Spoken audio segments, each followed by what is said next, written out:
All right.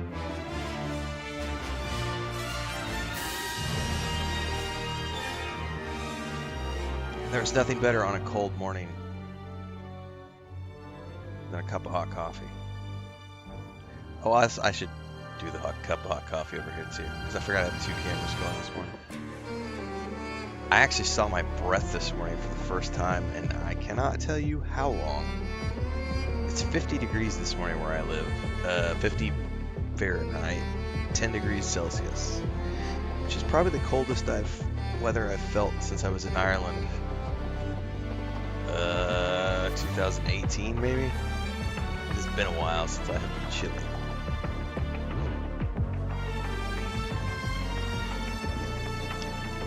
I got the dates confused. I thought I was doing Dune Awakening today.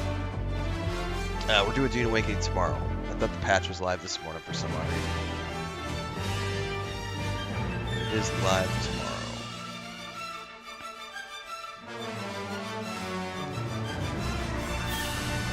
So we're going to come back and do some more Outlaws this morning,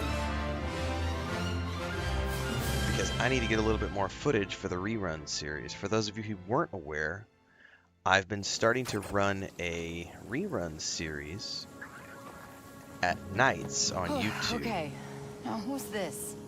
It's called Renfail After Dark. We've done, I think, 4 episodes now. And it's just reruns of stuff. I started recording all of my footage at the beginning of this year. Previously, I had always only ever just uploaded it and let it sit on Twitch and YouTube. I never bothered to record it. But I've been recording footage for the first time ever. And started to take that footage and compile it together. We've done some Skyrim supercuts. We did a variety night. We've done a Tainted Grail supercut. I'm going to be cutting another variety night here probably today. And then we'll have another Tainted Grail supercut, another Skyrim supercut. And with the footage I get from this morning, I'll also have a Star Wars Outlaws supercut. So I'll have like 7 or 8 supercuts now that I can have in rotation. And I'm just going to keep working on those over the course of the next few months until we get like 100. I'd like to have 100 reruns, you know, that I can cycle through. I think that's a good number to shoot for. So I've got 90 days. It's doable. Yes, Lord of the Rings Online on Sunday nights usually with my brother, his wife, my sister-in-law, and their 2 kids. My niece has been having a little bit of a struggle bus the past couple of sessions, though. She's been a little cranky pants. She has not. She likes to game with the mouse pad and not a mouse, and so she's struggling to play an old school MMO, like Lord of the Rings Online, because it's not modernized, right? And it has a lot of mouse and keyboard stuff, and she's used to tablets and touch screens. My nephew's doing fine because he's, what, 11 or 12 now, and he's been playing point-and-click adventure game. He was our first beta tester for our point-and-click adventure game, but he's been playing like Xbox and stuff since he was like 3, and he's played like World of Warcraft, EverQuest 2 with me and his dad. I don't think he's done Star Wars: The Old Republic yet. But he's definitely done Lotro before, World of Warcraft, EverQuest 2 with us. Anyway, good morning, Pedro. Quasiat, -10 in England a couple weeks ago. Oof, it's brisk. What's up, Freddy? I was thinking of starting Fallout 76 today for the first time. Did I follow Game Informer Top Games? No, I did not. I wanted to play Split Fiction, but I don't have anybody to co-op with, and I'm not going to go look for somebody to co-op with. The only person I would co-op with would be either my brother or my wife, and my wife doesn't game a lot. She doesn't have time. She gamed with me quite a bit when we were living in the city, but she wanted all the animals, and ever since she got animals, she is full-time with her animals. How do you play games full-time? How do you start? Does it actually pay well? Asks Wade over on TikTok. I have a series dedicated to that over on YouTube called How to Make a Living as a Content Creator and Streamer. And we do income reports and analytics reports, and I have been doing so all the time for the past 4 years. We generally do quarterly updates as well as a big end of the year update. We just published our 2025 update over on YouTube in early January, like the 2nd or 3rd or something like that.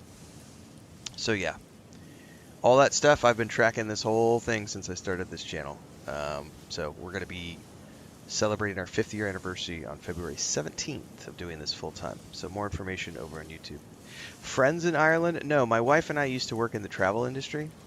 We were travel photographers, videographers, public speakers, content creators. We were in Ireland at the end of 2018 for a speaking engagement, and then we worked with the Fáilte Ireland Tourism Board for 2 weeks on some press tours, and then we went and did 2 weeks of, we did a road trip around the entirety of the Wild Atlantic Way with drones and everything else, with Fáilte Ireland Tourism Board and the Ireland Blue Book Society, I believe was the name of their group, and they do restored, they take care of protected castles and buildings. So we did a 2-week road trip and we stayed in different castles and old homes, protected homes over a course of 2 weeks. That's why we were in Ireland. That was the last gig we did before we retired from that industry. Quasi says, seen some of your clips on Instagram, maybe see playing Fallout differently since been RPGing Fallout New Vegas and Fallout 4. Nice. Does my brother game a lot? He used to. He's 13 years younger. We still game together as often as we can. For a very long time, every winter we would game together, and I've got a ton of those sessions up on YouTube. From our year, we usually go together and play Lord of the Rings Online or Star Wars: The Republic during the winter months. We did not last winter because they moved to a new ranch and they expanded their business a lot, and so he didn't have time last winter because he was getting his big expansion off the ground. This winter we're playing again together on the Sunday nights. Those sessions go up on YouTube. It's the Lotro Family Night sessions. What's up, Esgrek? Michelito, good morning. Thank you, Brother Joffrey.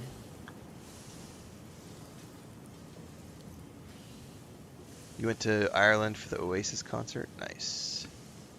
Alright, I think we have caught up with the first early string of chat. So, good morning everybody. We are going to play some more Star Wars Outlaws today. And then we'll be back for Dune Awakening tomorrow. I was thinking Dune Awakening was today. I had said yesterday that was today. That is not today. Patch goes on the 3rd, which is tomorrow morning. Alright, talk to the mechanic.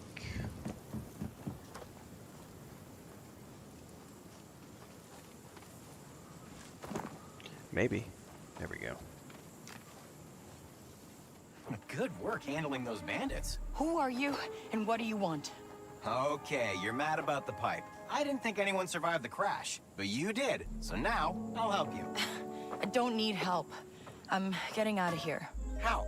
You're an off-worlder, and this ship of yours isn't gonna fly anytime soon. But lucky for you, I'm a mechanic. How many credits are we talking? I mean, a few, mostly for parts. But good news, Tashara is a great place for someone with your skills. There's a Pyke underboss named Gorak. Talk to him. And he'll give me work. Got it. That speeder in your ship will get you to Mirogana City easy. Easy peasy. If my ship's gutted when I come back, I'm gonna hunt you down. Waka. My Yep, name's I've Waka. played the Jedi I'll Survivor hunt you down, games. Waka. Yep, love them.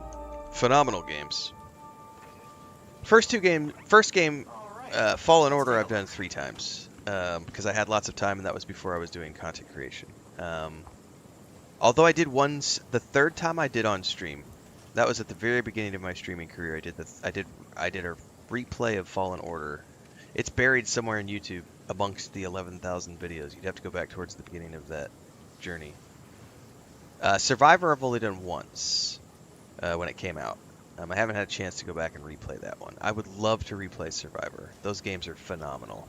Coruscant in Jedi Survivor, Coruscant is hands down. I did go back and replay Coruscant last year. I think it was last year. There's somewhere on YouTube there's like 3 to 5 videos. There was a short stream series I did in between major releases where I hopped on and played just Coruscant with New Game Plus mode turned on and was like, chef's kiss. That level is so good. That's so good. Some phenomenal level design, sound design. I love the Jedi games. There is one small thing I would change about this game. I've played it once all the way through, have the DLCs, own the Ultimate Edition. Love Wow. this game. Nice. I would have the aliens speaking in their alien languages with English subtitles, like they did with like Knights of the Old Republic and Star Wars Republic and stuff. I understand why they didn't do that here,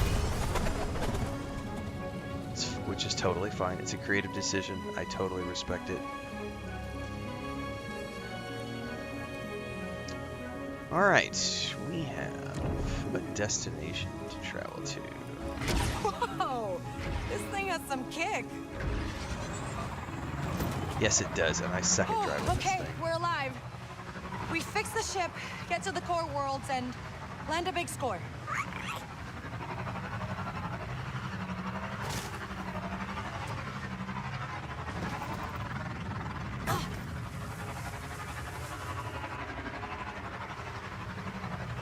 Ooh, I forgot about the jumps.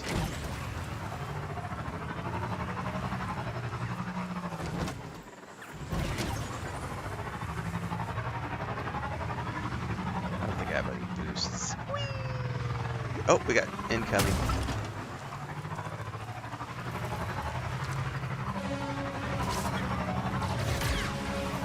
More of those bandits? Oh, come on! Oh, they added. Whoa! I haven't played in a while. They added.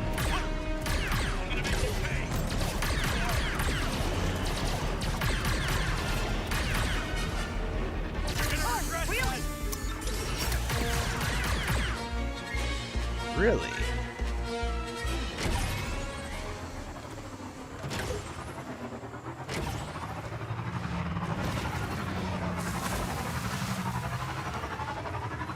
You alive back there, buddy? I know. What are we doing?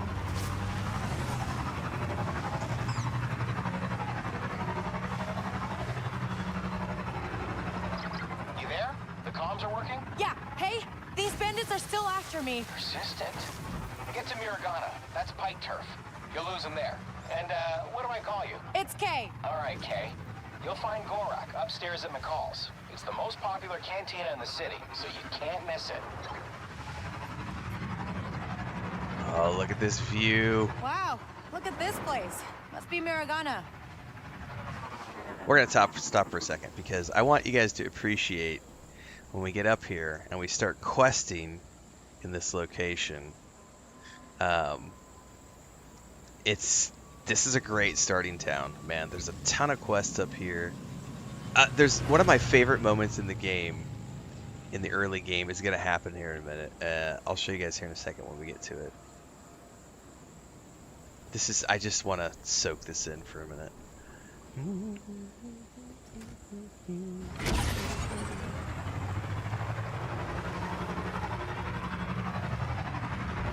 Remember, All right, Waka.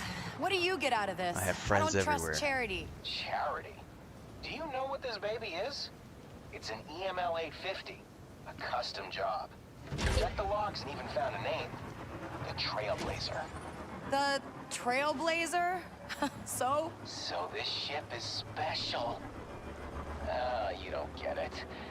Just give me some new fuel injectors. With those, at least we'll be able to fly. All right, all right. I'll figure it out.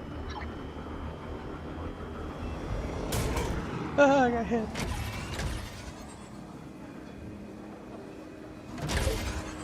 Excuse me.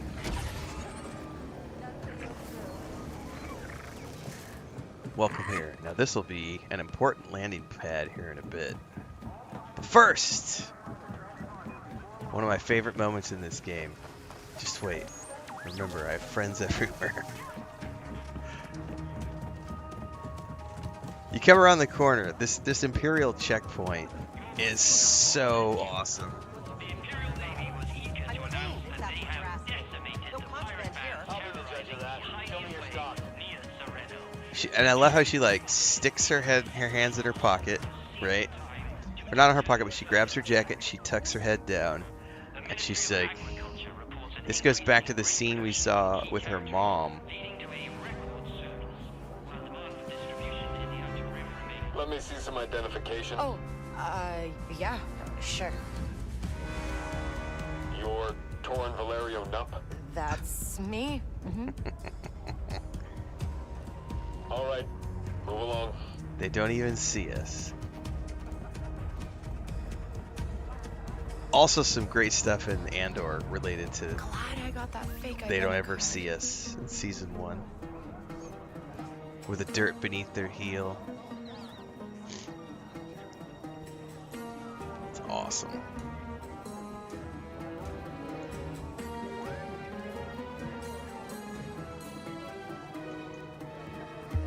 Alright, we gotta go find the canteen. Yes. Here are my scan docs. Is everything okay? We'll find out. Getting shook down by the imp. There's a great shakedown moment too later with one of the merchants. You know the rules. No credits, no sabak. And you already owe the Pikes a fortune. Maybe you shouldn't owe the Pikes money, sir.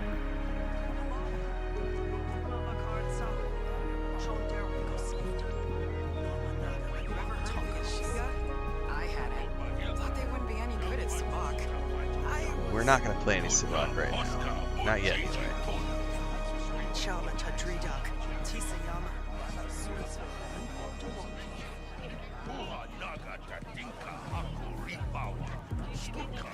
Got the races we can bet on.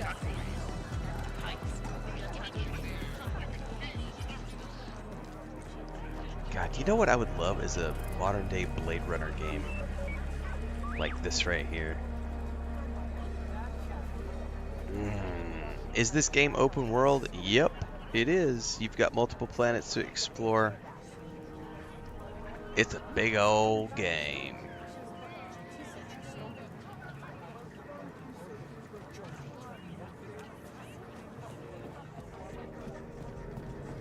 Space combat, space exploration. There's huge regions of space to go explore. There's missions in space. So it's not just this. It's not just the action gameplay, the stealth gameplay, the gunplay, the questing. It's not just about third-person gameplay. It's also the ship combat, ship upgrades, missions in your ship combat quests. There's a lot to do in this game.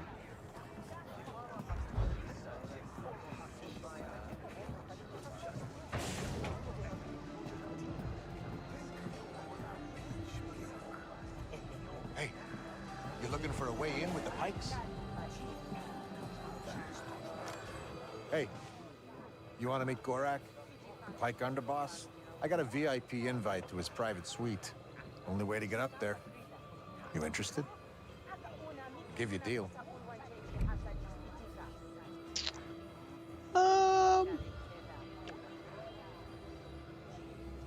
Check unlock conditions. 50 credits. I've got 304. Yeah, I'll definitely buy it. Yeah, that'd be great. Oh, perfect. Yeah, thanks. Enjoy the suite. Tell him I say hi. Nice.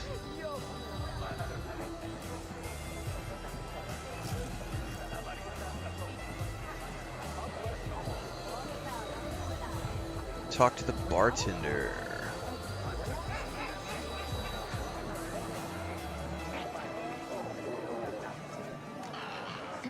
Hey, I need to talk to Gorak. You don't look like a Pyke, and you're not getting up there without an invitation. Oh, then it's a good thing I have this. VIP invite. I think someone took you for a ride, kid. VIP invite. Oh! I was just testing your, Totally security. got conned. Gorak will be... Never mind. You're new to this game, kid.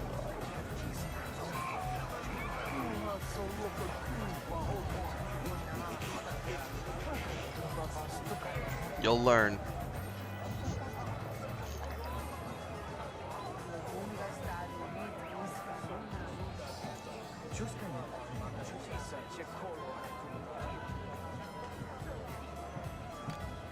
Hey, VIP. Definitely a scammer, yeah.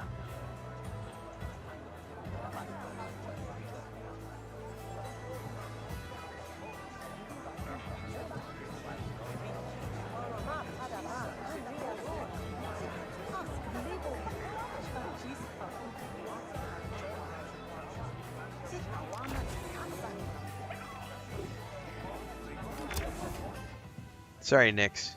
You'll find a way inside.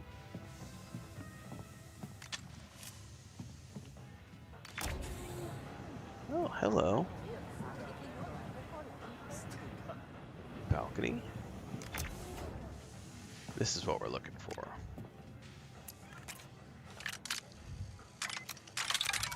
Oh, there we go.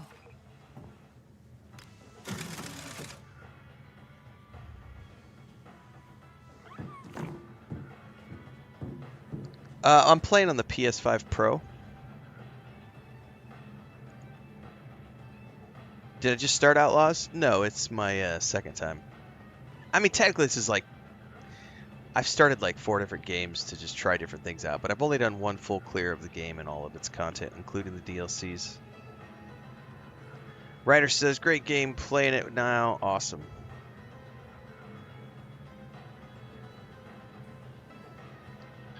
Oh, you stopped midway through. That sucks.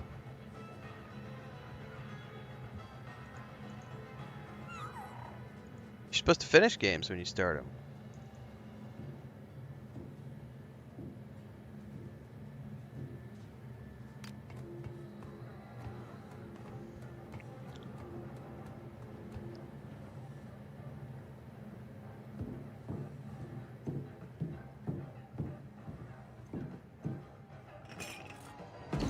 All right.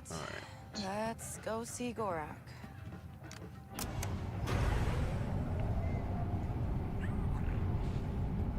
I love the transition to cutscenes in this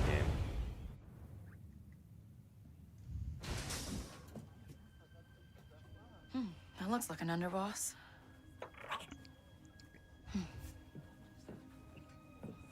What's up, Green Gamer? This is Governor Thornton's city, not yours. Drag him out. And tell the governor the payments will not increase. I don't know you. What? You never make new friends? I have enough friends. Yeah, but you don't have to pay me to hang out with you.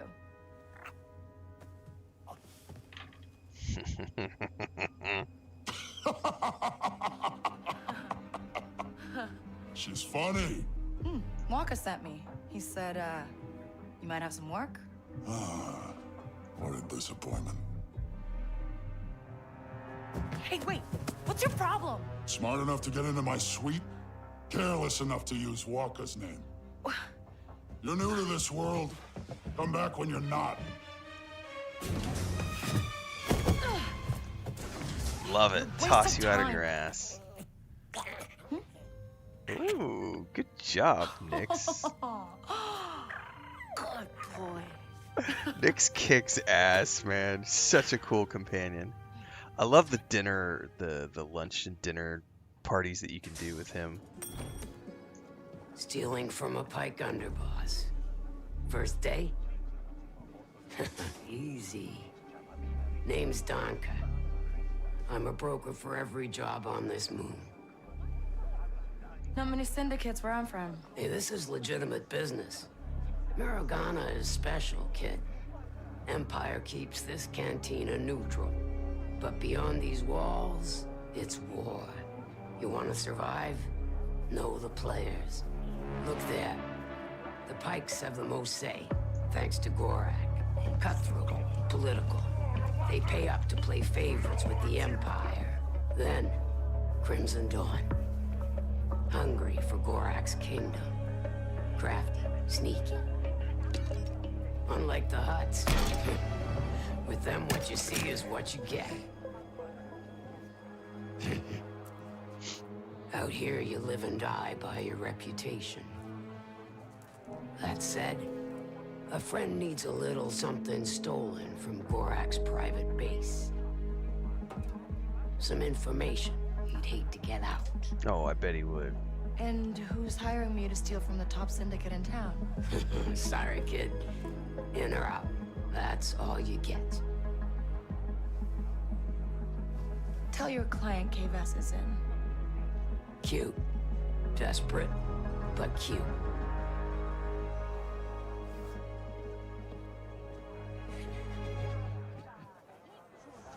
That's right. We got to work our way up the ladder.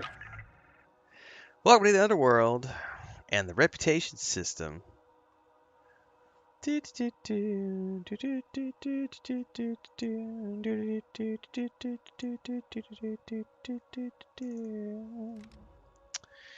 Currently poor with everybody. We've got rewards. Speaking of which, all right. Do we want to go default clothes? I mean, we could. But I could also... Oh, I haven't picked up my appearance stuff yet. It's all on the ship. I haven't gone to the box yet. Excuse me.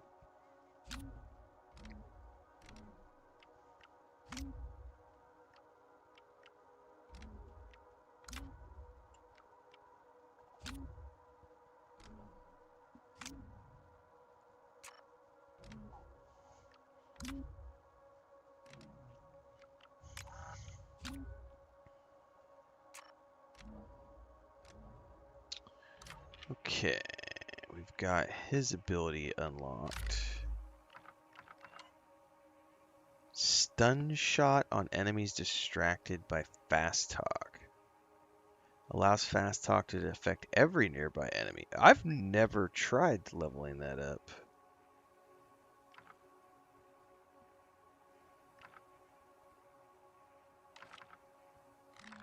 Interesting. All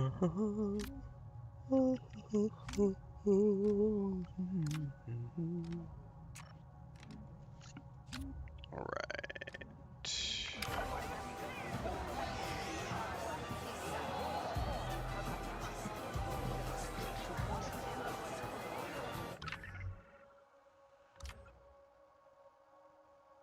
Infiltrate Gorak's base.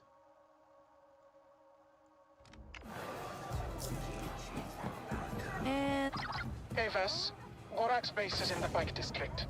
Find the back entrance, slice the terminal in his tower. Steal the file marked SK01. Good luck. who? Oh, Wait, this are is you a the one who hired phenomenal me? game. If you, Hello. especially if you're like me and you grew up in the Okay. generation of the original And, trilogy, tickets, camera. Hey, Waka. Thanks for it's the got help. that Empire You Strikes almost got me Back vibe down perfect. Guess Gorak still remembers me. killed. Just tell me how to get into his stronghold. It's in the Pyke district. The main entrance is next to that imp checkpoint at the city entrance. That place is full of opportunities for someone like you. But if you're on the Pyke's bad side, they won't let you just walk in. I'm sure I can handle it. So we have the option of going in the front gate, or we can sneak around. I've always just snuck around,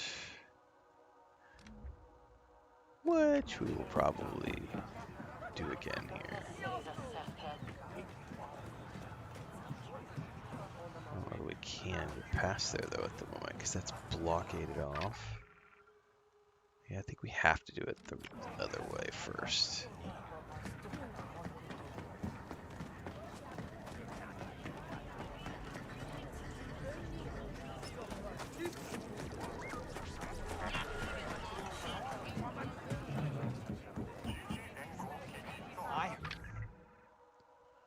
The stairs. Counterfeit credits making their way around the campus. Nothing to report. Stand by.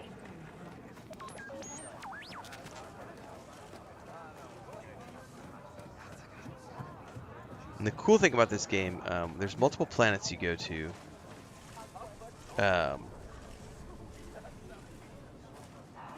Every place has its own unique look and feel. They worked really closely with Lucasfilm on all the planets and the lore and everything else. It's a very, very, very, very, very Star Wars game. Tell you what, I'll pay half now and the rest. Well, how much time will that get me? What a waste of time. That ring looks valuable. My ring? No. Hey, you! All right, I'm out of here. Now get lost. Yeah, can't go in the front gate. Hey, you were right. They won't let me in. There's another way. Event's around the corner nearby. Okay, if they see you... I know. It'd be bad. I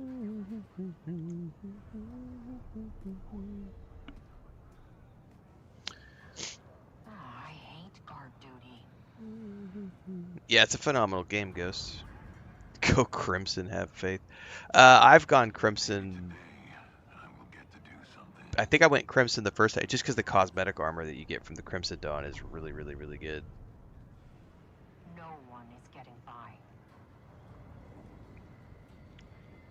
No, I have no desire to do the Star Wars mod for Starfield. If I want to play a Star Wars game, I come play a Star Wars game. If I want to swing lightsabers, I go play Jedi Fallen Order, Jedi Survivor.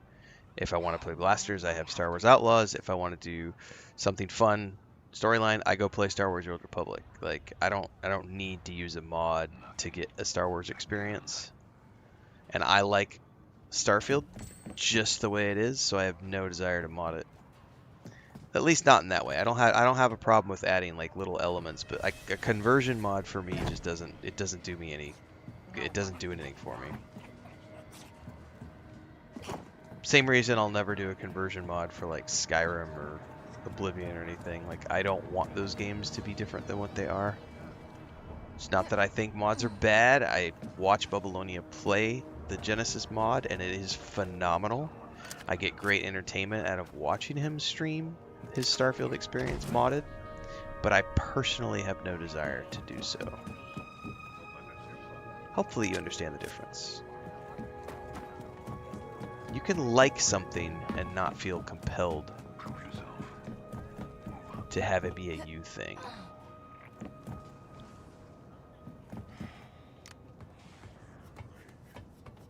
Exactly, Korean Gamer. For me personally, you know, it's just going to make me want to go, you know what? I want to play vanilla Starfield. That's what it's made for.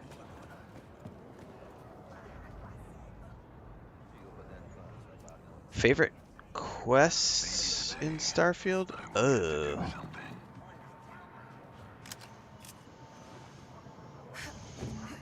Man, the United Colonies storyline is really good. If I had to say individual quest line, I would have to sit down and really think about it, but off the top of my head, the best quest chain I can think of is the United Colonies quest line. That or the Infiltrate the Crimson Dawn for the UC Vanguard.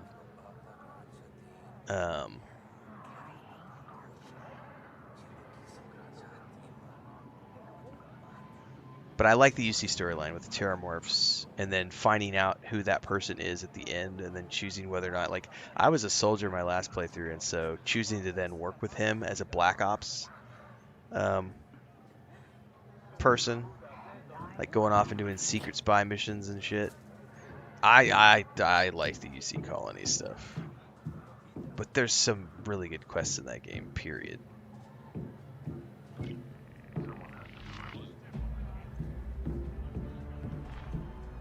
Okay. I actually have to pay attention here, guys, otherwise I'll get caught. So give me a minute. We'll catch up with chat. Angus says good morning. Laughed so hard last night at the Loto stream, snow and bum. Dude, my niece was having a tude problem last night. An attitude problem. Korean Gamer says Eye of the Storm is hands down my favorite mission. It's a good mission. Re-infiltrate the ship. Yeah, if that's the one I'm thinking of, yeah.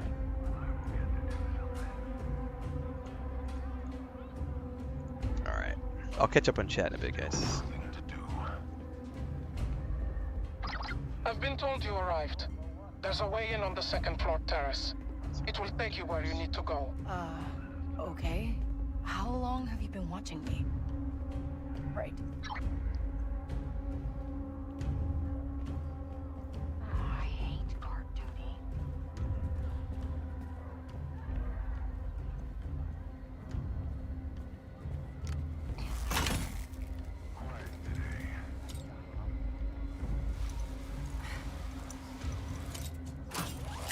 God, the grappling hook is so much fun.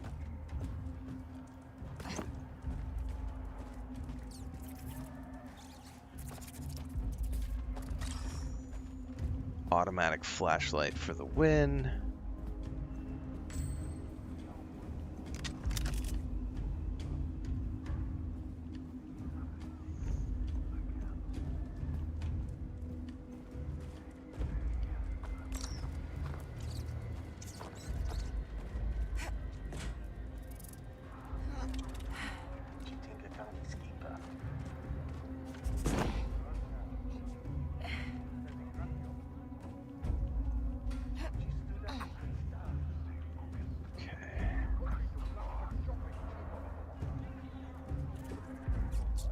Somebody up top.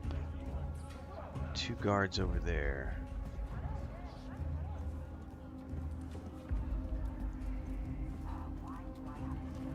Two more guards.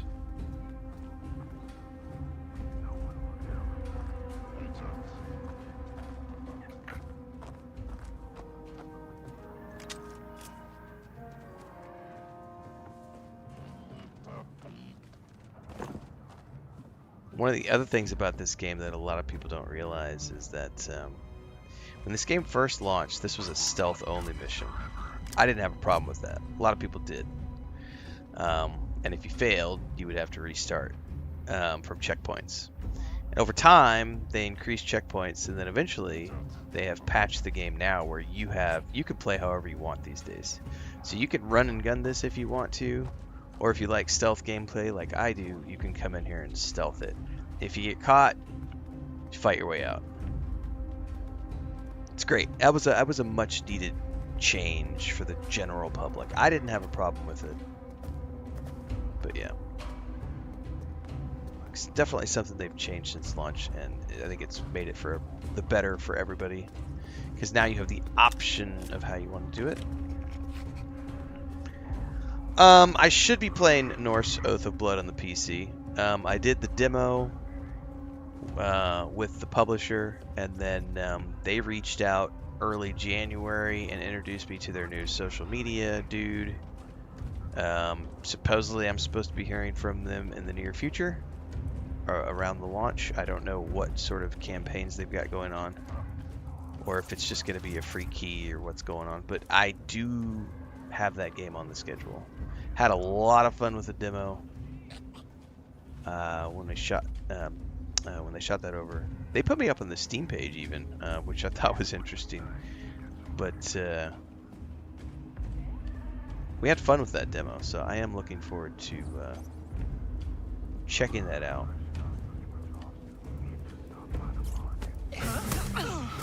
Given the option, I would play it on console, but they shifted the console release back a few months, I think, and they're just starting with a PC launch, so. Yeah, the ability to hide bodies could be a cool addition.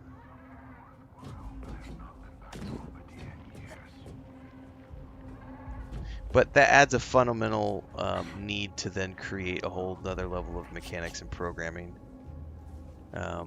for like stash boxes and hiding bodies in the weeds and stuff like that, because it's not as easy as some people think it is to just implement into the game. But that could be an interesting. I don't know that they would ever go that length.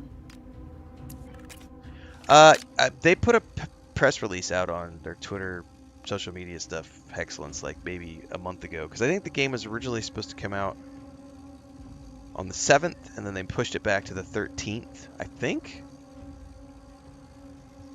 And then also said they were doing console release later.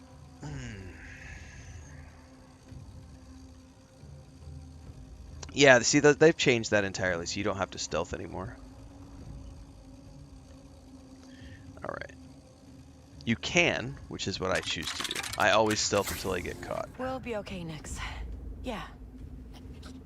Something's coming out on the 13th. If it's not Norse Oath of Blood, it's probably Styx Blades of Greed. I know I've got one game for the 13th and one game for the 17th. Or maybe it's High on Life 2. I don't remember. Some of those games are coming out in early February.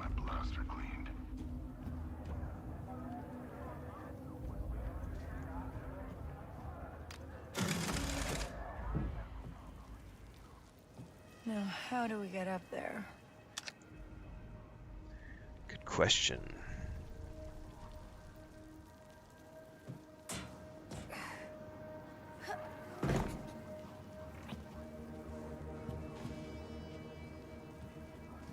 If I remember correctly, this has something to do with elevators.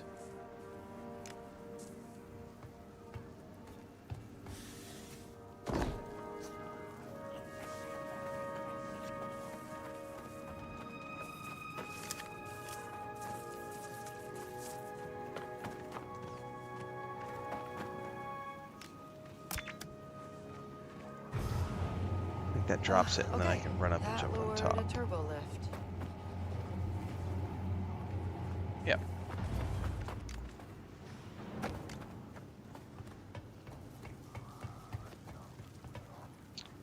I have no idea, Korean Gamer. I know they're currently working on Division 3, so I think that's the primary focus for them right now as a studio. They just added a whole bunch of new stuff to the Avatar game. They added that third-person stuff, and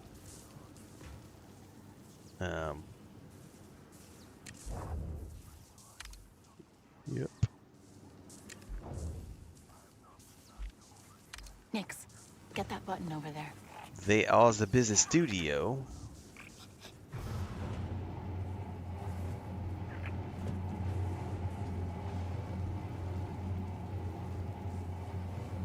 Oh, all right.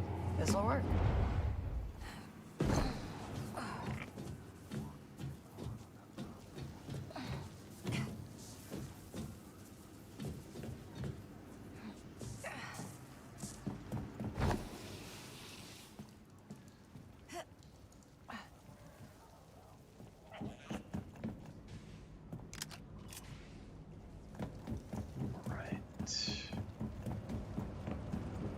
Okay, what can we do here next?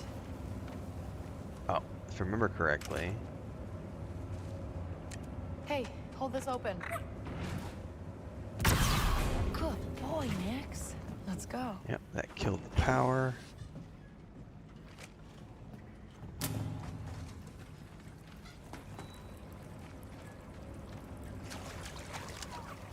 Some Durasteel. We'll be able to do some upgrades by the time we get out of here, probably.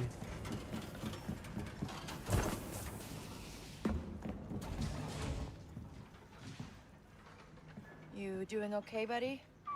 We just gotta do a few jobs like this before we hit it big, right? Just need some more money. Just some more money, Dutch.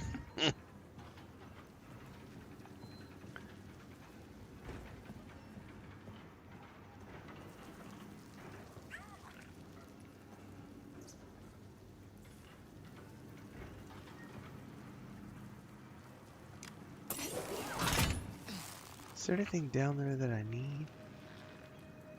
I don't think so.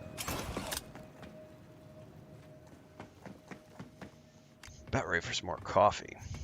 Yeah, Nix is an awesome companion. But I will argue so is BD1. Like, I think one thing Star Wars has always done with all of their games is create memorable sidekicks and companions for every game they've ever done. This Pyke operation looks huge. They must have a sweet deal with the Empire. There's the tower. That energy barrier might be a problem, though. Yeah, this whole section right here. You could do this guns blazing, but oh my goodness, is it a pain in the butt. we'll see what happens. I'm gonna get some more coffee before I make that attempt, though, because this is a big sprawling place. We're gonna be down here for a little bit. I'll be right back.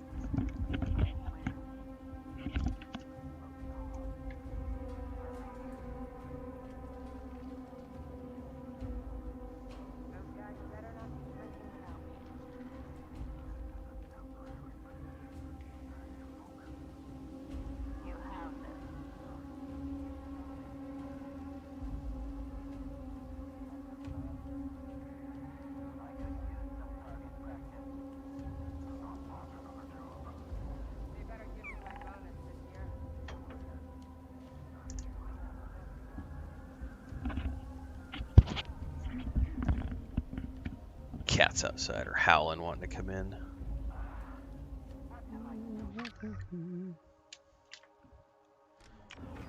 All right.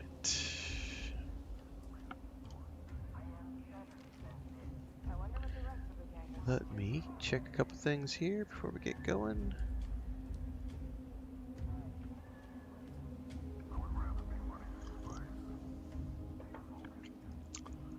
Yeah, Angus, I'm a big fan of no lightsabers in this game as well.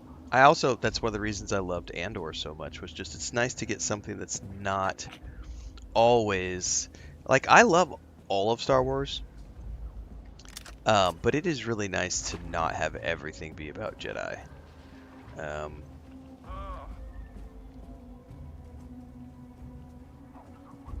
Now we know it's probably a shoo-in. I'm really hoping that Fate of the Republic goes back to a choose-your-own-class type, because they say it's a spiritual successor to the Knights of the Republic games, and Casey, that's what he does, is builds badass class-based RPGs.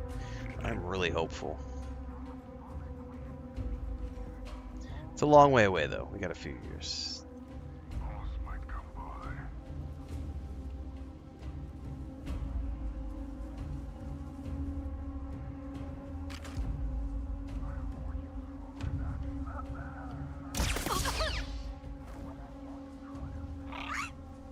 I think we're in the clear. Star Wars Squadrons 2? I had a lot of fun with that game. That was the first game in a very long time that made me wish I had a flight stick. And that's a game where I was really close to getting a VR headset to play, but it was way too short. And ultimately I was like, you know what? I don't really care about the online component that much. The campaign only being, you know, like, if they would have made a, like, X-Wing Alliance type campaign that went on for 20, 30 hours, you know, like an old Wing Commander 3 style, Freelancer style, you know. Everspace 2 did. Everspace 2 is phenomenal. The only thing I don't like about Everspace 2 is the fact that it's a third-person POV as opposed to like a first-person cockpit view. Anyway, I loved all of those X-Wing games, and Squadrons was way too damn short. Oh, the pod racing game's gonna be awesome. We're gonna play the shit out of that when it comes out. Rest assured.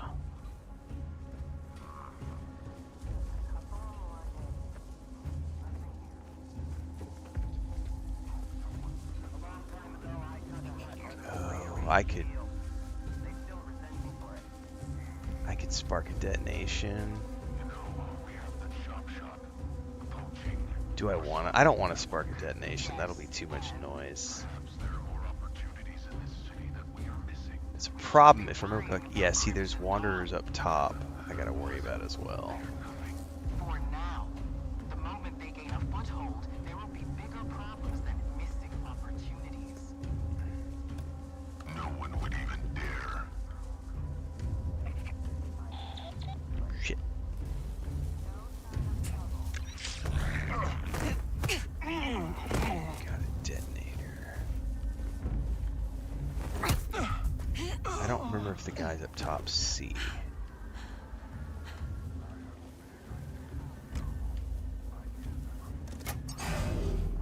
Okay, guess there's another one of these things.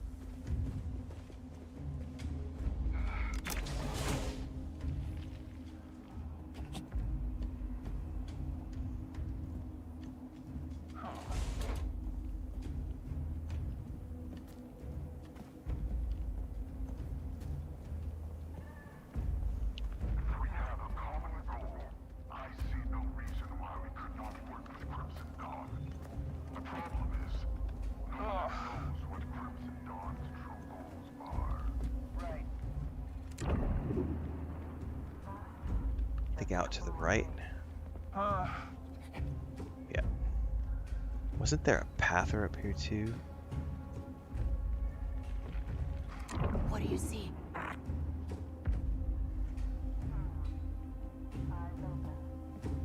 I deserve more power around here. I guess he was. This one was pathing. Okay. I thought there was a second one up here. No, I won't be playing Resident Evil 9. I'm not a huge fan of those games. Okay then. I enjoy the films, but the movies are just, or the games have always just been kind of, I don't know why. I played the first couple, or I remember playing the first one at the very least on the PS, the original PlayStation, with a roommate.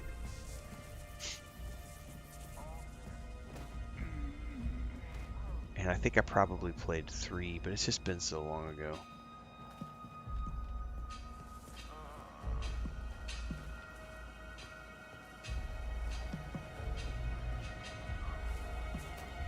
Someone nearby? Got it.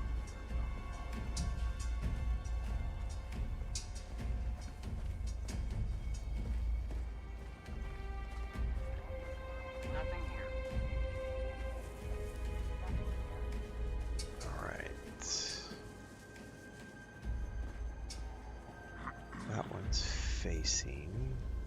Better watch the pathing here a minute.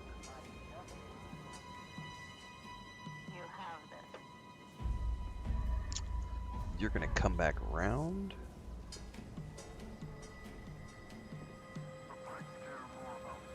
Someone around next? Is the governor really asking for a bigger cut? Oh shit. They see me. I got seen. Get it.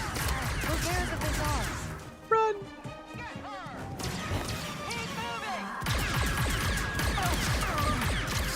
The alarm got off. Quick, disable it. And they don't technically know where I'm at the moment.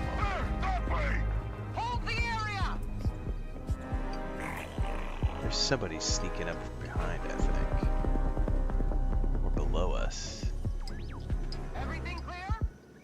No! I lost her! I lost her. Place upside down! Got it! We lost her! Oh shit. We're in the clear next.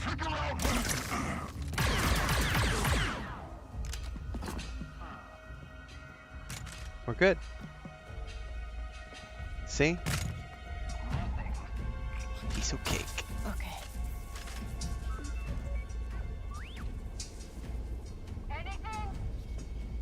I have played Aliens Dark Descent. There's a playlist up on YouTube. That was a phenomenal game.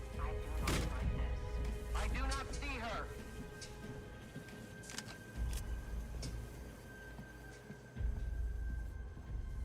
I think that was 2 years ago we played that. I don't think it was last year. I think it was the year before. I could be wrong on that. But it was a great game. I love the Alien franchise.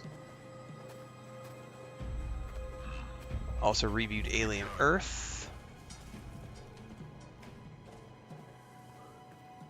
Great show.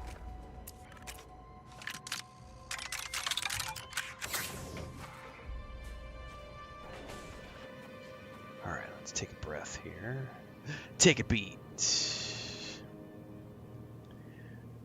Take a beat.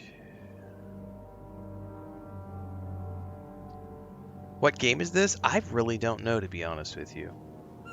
I would have to look at the title of the stream, probably the description of the stream, maybe some hashtags. That might tell me what game I'm playing. But I can't tell you off the top of my head. I've got no clue.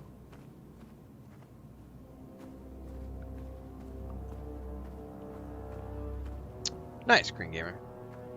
Yeah, Alien Earth is great, man. The creepy eyeball monster was just so diabolical.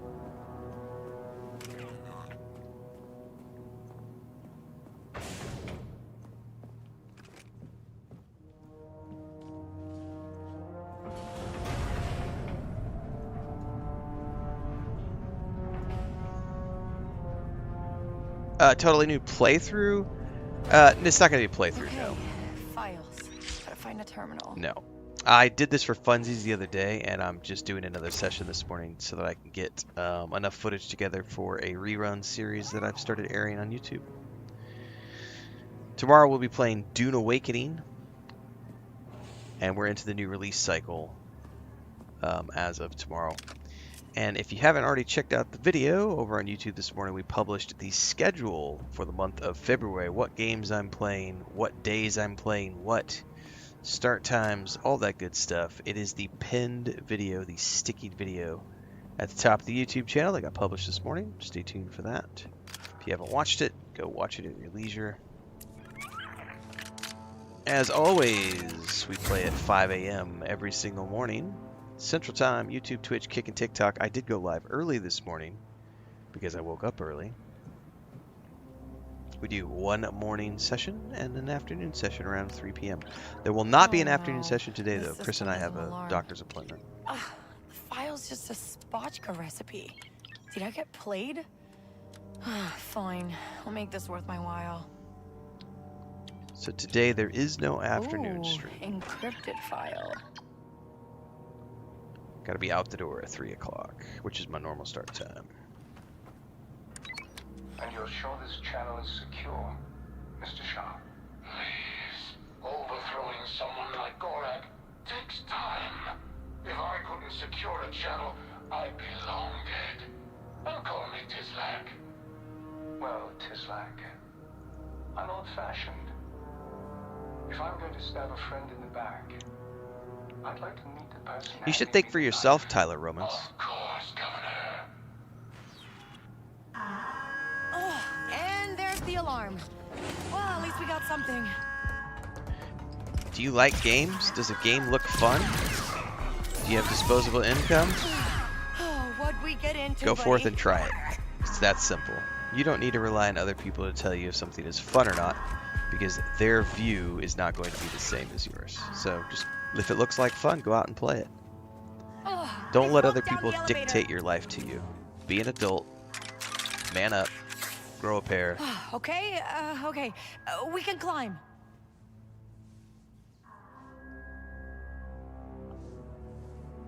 Alright, we're about to make a jump here.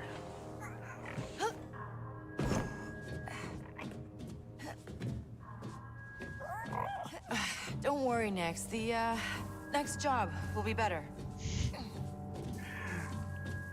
Just need some more money.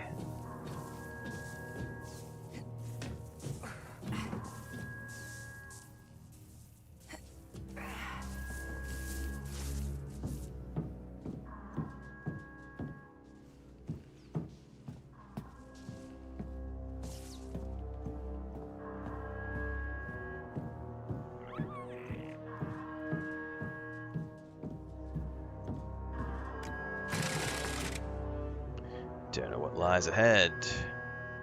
It's a great game, Ugo. And it was one of her first big acting gigs, so I give all the props to her. She didn't just do the voice acting, she did all the performance capture and everything. She did a phenomenal job as Kves. So, yeah, it's not voice acting. This is performance. She's a very talented young actress. She did a great job with Kay. A very naive... There's more of them? Whoever triggered that alarm is inside. Seal the doors. Everything's locked down. She becomes less naive over the course of the game. Great character development.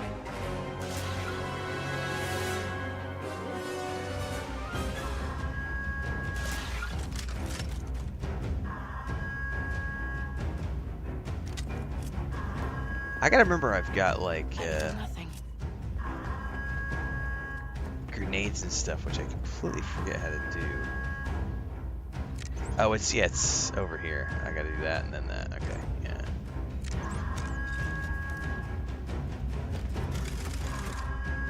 What's up, Grandpa Greg?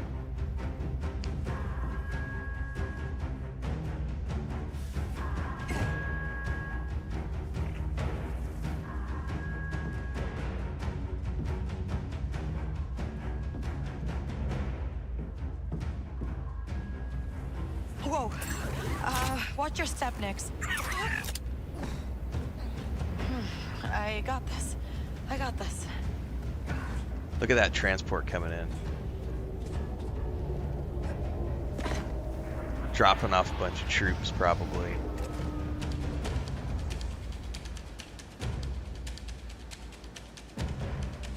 Haven't dropped off anything yet. Guarantee there's troops coming out of that thing.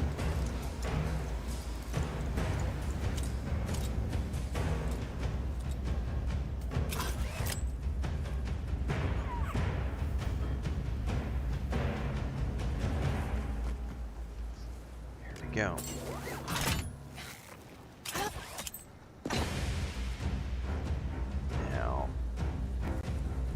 remember. I can't remember if this is where I have no memory of which way I'm supposed to go here.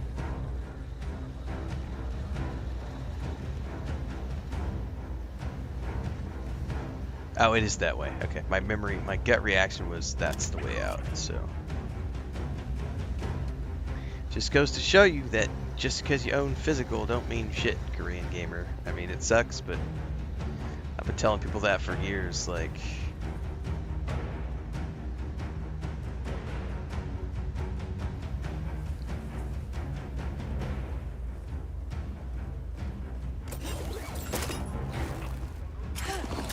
the funniest thing to me is when people try to criticize an actor's performance.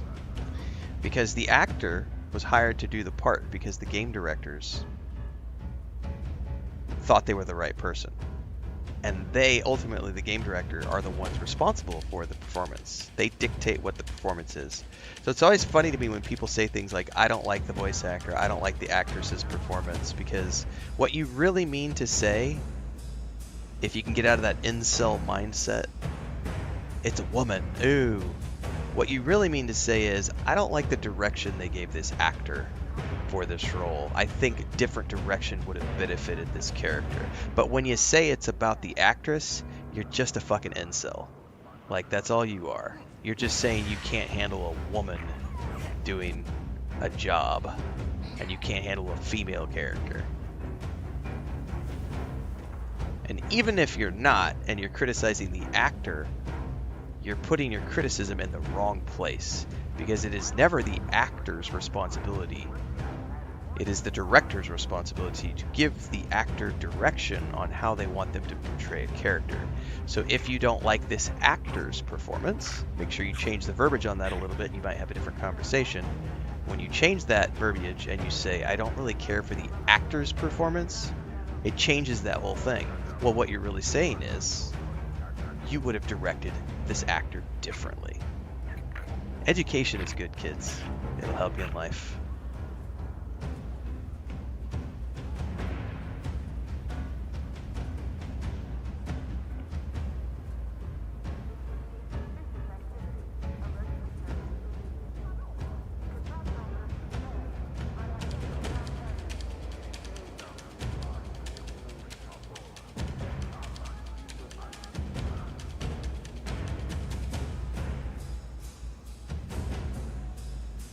That's right, 80s sci-fi hero female character.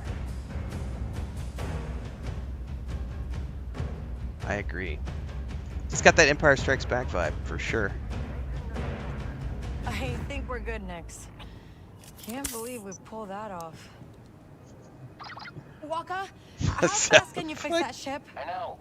You want to get off to Shara, but fuel injectors don't come cheap. That's right. Fake news. Maybe. You know anyone who'd buy proof that some Pyke is trying to overthrow Gorak?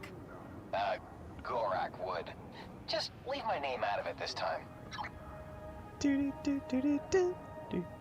By the way, I would love to say shout out to all of those people for coming out of the woodwork in chat this morning, because you are allowing me to filter you away and get you out of my audience, because I don't want you here. So thanks for doing that. Thanks for showing your misogyny, your bigotry.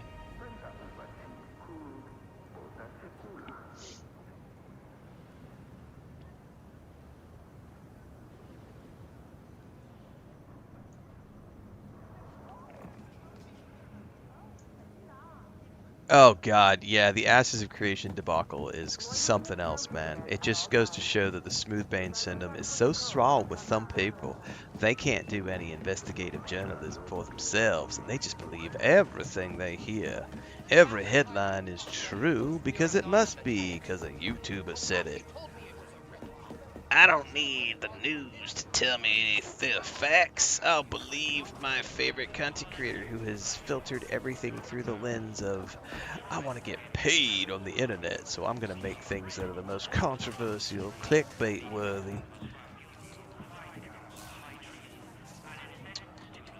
Correct, we did a video on that yesterday. The only things that were confirmed as of last night was that he made a statement on Discord and then a LinkedIn post and a Twitter post. That was it. Those are the only two things that were real. Nothing else could be independently verified by anybody, which means it's just made up shit. Now, what has also happened is apparently Steven has come back and made an additional post on Discord. I'll be covering this later in an updated video, but he made a hell, we might as well just clip it out now. He has made an additional post on Discord saying that he is going to be filing, and he's going to do a public filing, and everything is going to be available to the public to follow along with. So if you watch the Subnautica situation, Subnautica 2 Fallout, that's a public filing as well. We've covered that news article a couple of times. That's what he's about to do with and I did some more digging last night and this morning, and there is an active lien that was filed on January 14th against Intrepid Studios, and there is I'll clip this out. Well, actually, I'm not gonna clip this out. I'll actually do a full video on this later. Anyway, there's an active lien that was filed on it's in the system, in the California system, on January 14th against Intrepid Studios for a bunch of money owed. He also supposedly lost an $850,000 settlement against the company. The assumption right now is that the board is some sort of collections effort that came in. That's the assumption at the moment. I have no idea if that's true. Again, I need to do some more due diligence. But the lien is true, and in the lien, it assigns all assets of Intrepid Studios to the person who filed the lien against Intrepid Studios. So that all supposedly went down on the 14th, and then we'll know more when the filing goes public as well. But yeah, it's going to be a very interesting drama to watch unfold. For sure.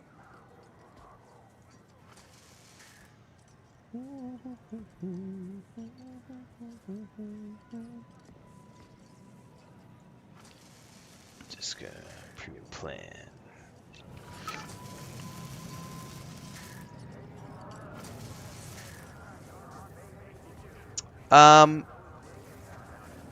Yeah, his updated statement on Discord was, "I will be making a public filing. Please refrain from making assumptions until you know all of the facts." I don't have it in front of me to quote it exactly, but it was him just saying, we're going to be doing a public filing. Please refrain from making assumptions. You will know more soon, as all of this will be done publicly. So,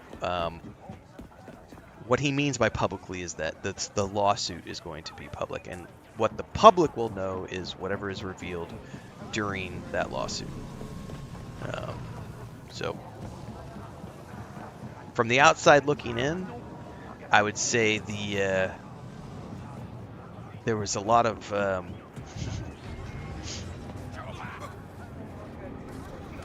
if all of that lien information turns out to be, the $850,000 lawsuit, if all that stuff is true, which some of it does look to be true, then yeah, there was definitely some shenanigans with finances, and a lot of statements made about how it's fully funded all the way to launch, which were not true. There's no investors. I don't know that there were any investors, but they had like $1 million worth of debt, and if that got called into collections and they got a court order, again, I don't know all the complications, so we will know more when we know more. Go faster! They need support! If this is Crimson Dawn, Gorak will not be pleased.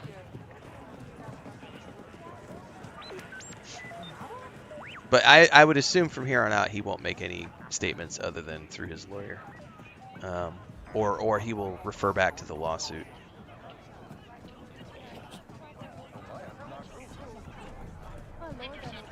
Hey, you. Yes. I know that look. I grew up around casinos.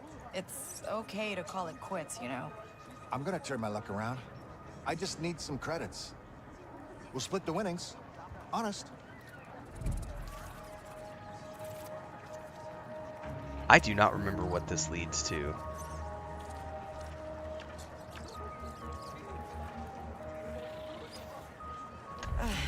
Here. I know what it's like to be down on your luck. Thanks. Come back later. You won't regret it.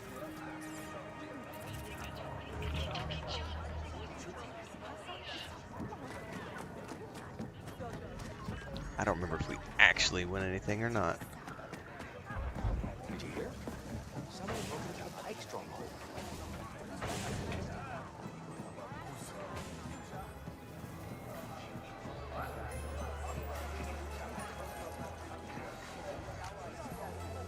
Gorak's favorite spotchka recipes. Did I pass your client's test? Why don't you ask her yourself? Meet Valera of Crimson Dawn. Alira. You the one I was talking to before? You pulled it off. Guess I shouldn't be surprised. I heard you stole something much bigger than this. A ship. Someone's favorite ship. Someone important. I have no idea what you're talking about. Recognize her? Because Zarek Besh showed up with one of their best, asking a lot of questions. A death mark from Zarek Besh. What did you tell them? Nothing. For now. You work for us again? It stays that way. The Pikes are on top here, and Crimson Dawn is making moves. A little bit of blackmail.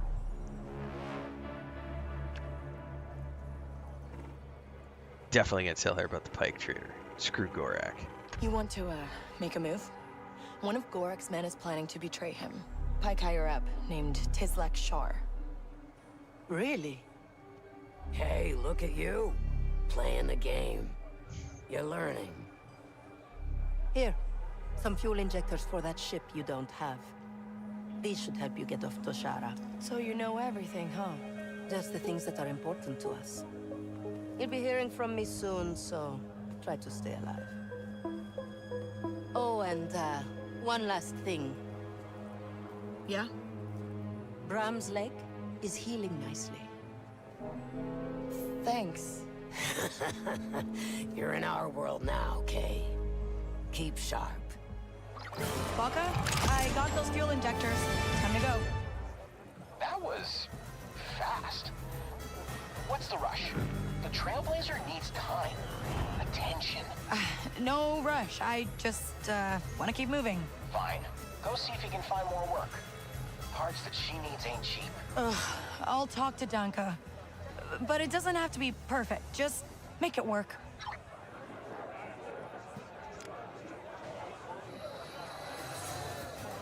So, Danka, got more work for me? Maybe. You got an ion blaster?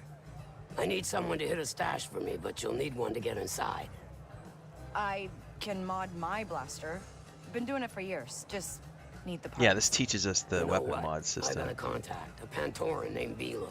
Owns a pawn shop nearby. I'll tell him you're coming. Really? I mean, thanks, Danka.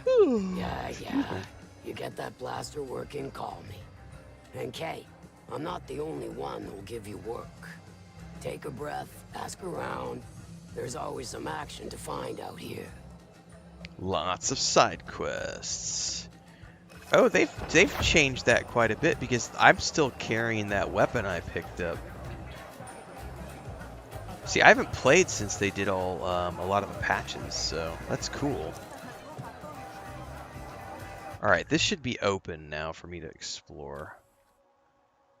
And we're gonna go to the journal and we're gonna do new tricks.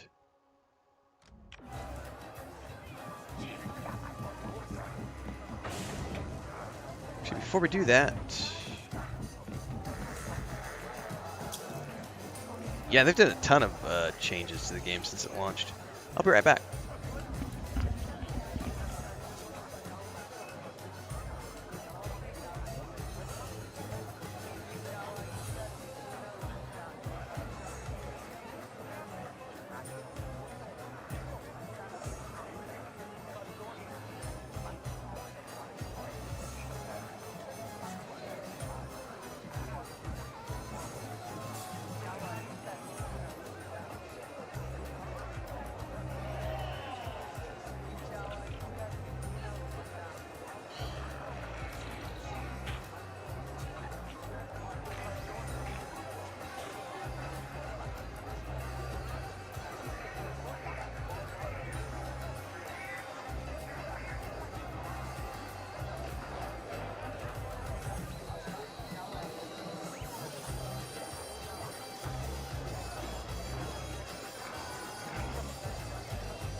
Pip says you can carry extra weapons now until the ammo runs out. That's cool.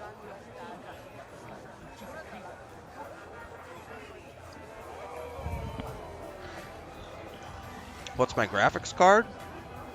I'm on the PS5 Pro.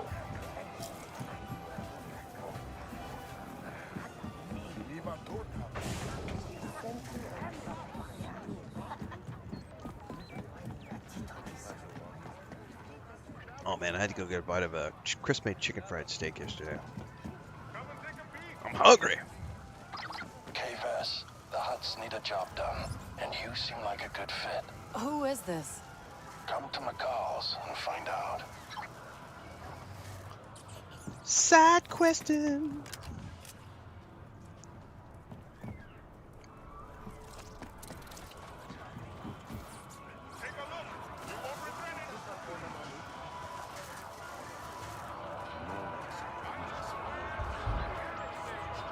Welcome to the Mirogana Out Market.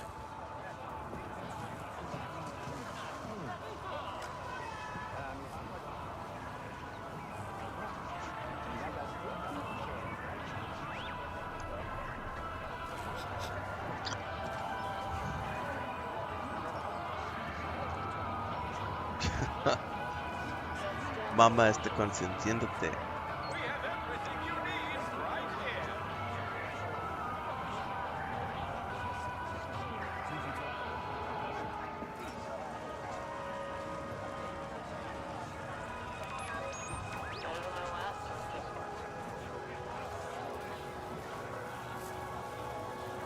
Hay frío, ¿no?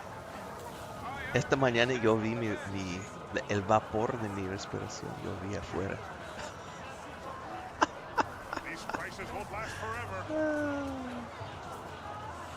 Estás consintiéndolo. Sí, quiere más comida. Am I gonna get the new Microsoft console? Yes, I will. This is my day job, so I will get the next PlayStation console. I will get the next Xbox console.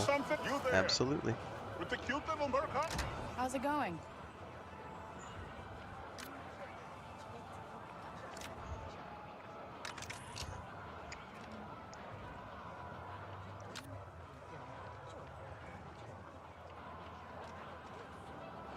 Take it easy. So long.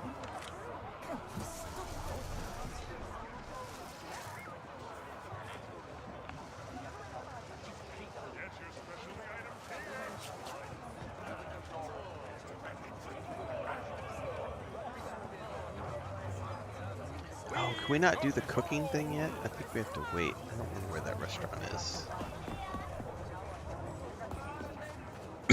Excuse me. The Abbot Dodo is the ancestor of the common Abbot Tofa. As you can see, it shares a very similar bone structure. What I find fascinating, however, is its shorter wingspan, which shows that the Abbot Perfect Dodo example of exploring the environment and finding quests leads to track down.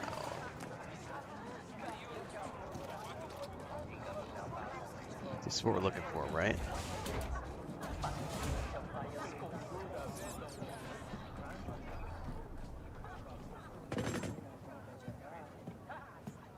Hey, you Bilo? Donka sent me. Ah, yes. I heard you were coming. I need a blaster no, that's not what I'm looking for. What am I after here?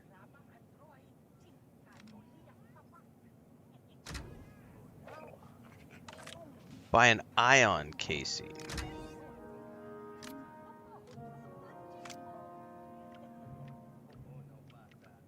There we go.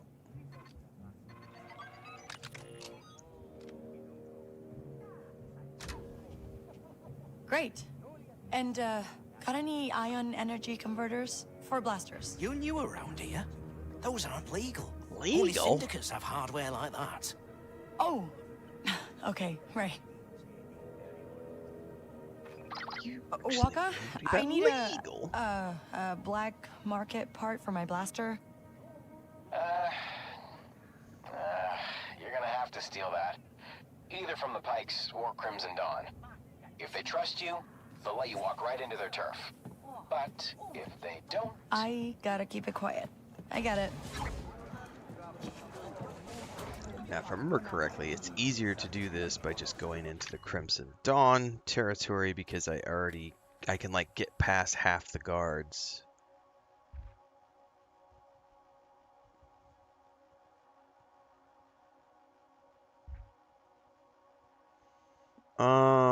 I'm gonna go back to the ship.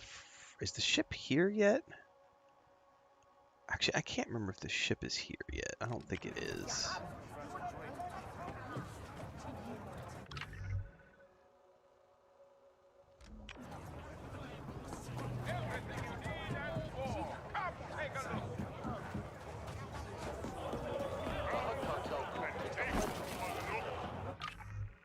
think we have to go up the stairs. Yeah,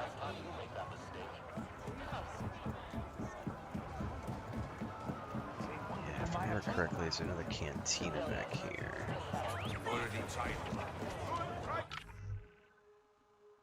Go left here.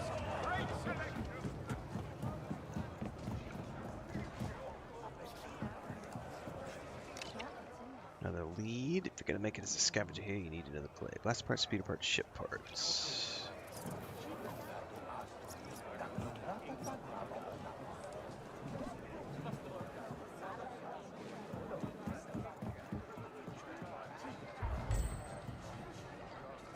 Alright, another district. This must be Crimson Dawn territory. Got my fast travel point. Ah, here it is. Ooh, something smells smoky. Let's see what's on the menu. Yeah, the art direction of this game. It's Empire Strikes Back, baby. Alright, we're gonna order the Che Mosca, which is gonna give us a treat, which will become an equipable item for Nyx. One Che Mosca, please. Now, if you play the base game, this is a mini game. I have the mini game turned off so that I just get to watch the cutscene. But the first time I played through, I did do the mini games. Nyx is so awesome. Look at this. A little nom nom nom. Wow, that smells great. Huh, looks like it's all grown right here on Tashara. So if you like doing mini games, this is a fun little mini game you can do. If you're playing for your first time. Oh, better than Brem's fish and grits, huh?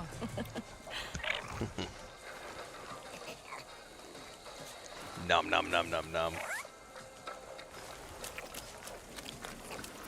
Noms with Nyx. Hey, great work on this dish. Yeah, it doesn't look done yet. I got an idea.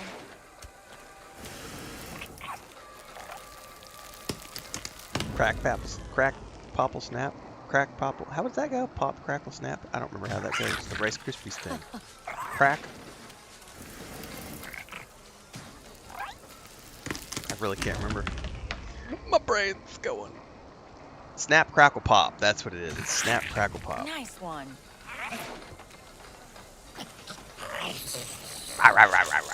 Get some Nyx.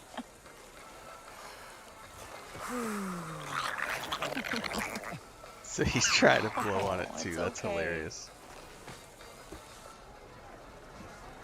I think there's 3 or 4 of these that you can do on the different planets.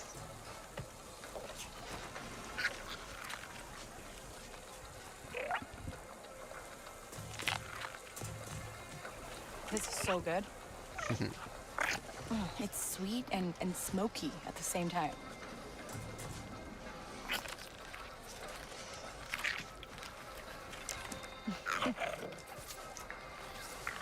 How are you always hungry?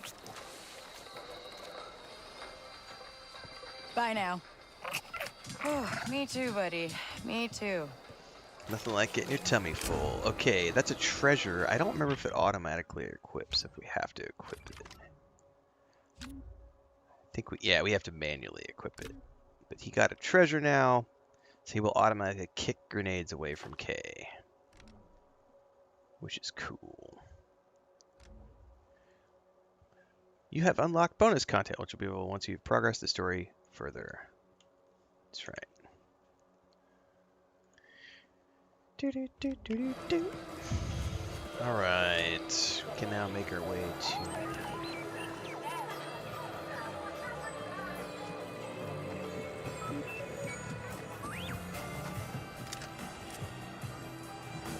Where does that lead?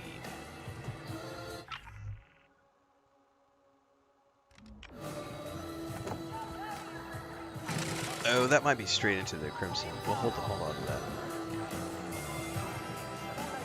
Because I actually don't think I need to use that, because I could just walk. She works for us, usually. Alright, I actually want to do a hard save here, if I remember correctly. Oh, I have to do it out.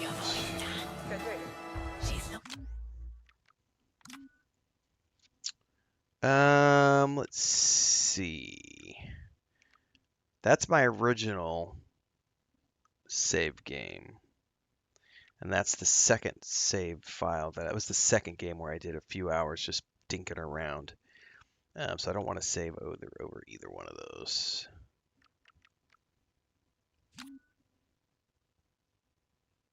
Okay.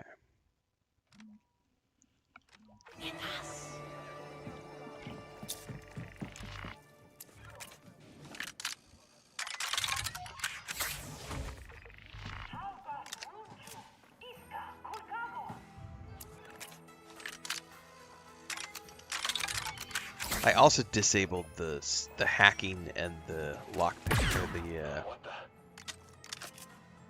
We need to check that out. shit. You don't need to check this out. I made noise. Suspicious. I'm not being paranoid. Good thing there was a vent right here. Didn't see anything. I accidentally shot my blaster. That's why I have a save file right before here.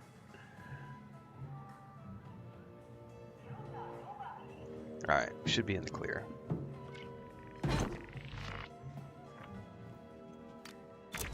Stupid stormtroopers everywhere, man.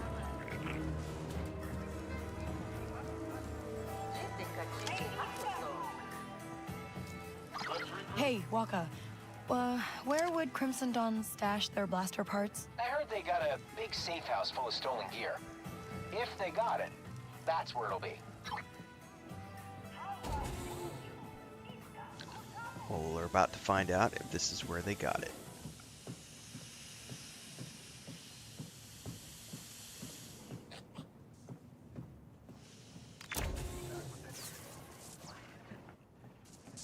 Where's my support? I don't think we're in trouble territory yet. I think it's up on the loading dock. How can I help you?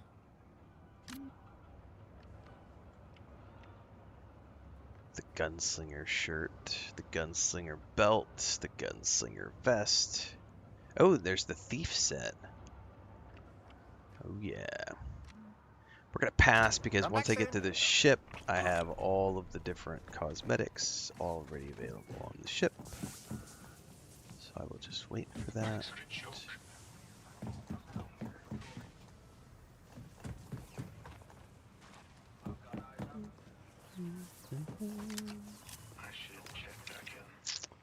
What a climb! Look for the flyers. That's another tip. Yeah, I got the Ultimate Edition last year, or whenever this came out. It didn't come out last year, it came out the year before, in the fall or winter. But we played the DLCs last year when they came out. Hondo! Hondo was such a great character from Clone Wars that they brought in for the second DLC. But then having Lando Calrissian, like, dude, both the DLCs for this game are amazing.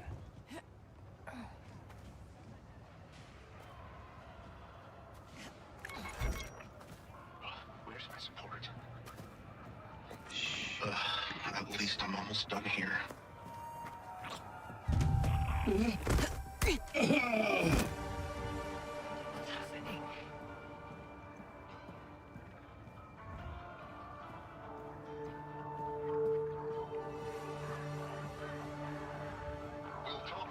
I usually get the Ultimate Edition of any game that I'm going to go all in on. Like, I have the Ultimate Edition of this game, Starfield, Red Dead Redemption, not Red Dead Redemption, Kingdom Come Deliverance 2, Space Marine 2, Outer Worlds 2, I'd have to go back and look. There's quite a few games I have the Ultimate Edition for. This is the hard part. I don't think I can do a save here either. There is a way for me to get these two if I'm very careful. Maybe you should give us more people.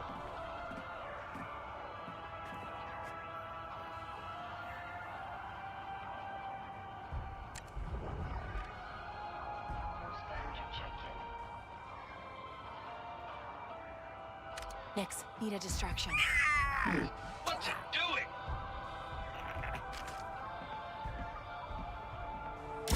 Let it go. Oh no!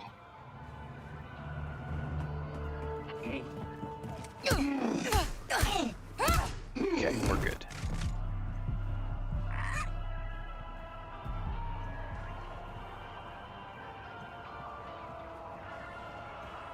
Why is it always me?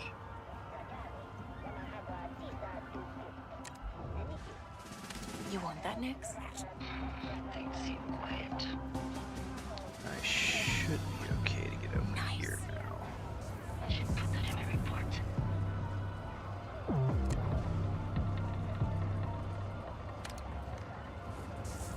Go over there, Nix. Go hold that. Hold that.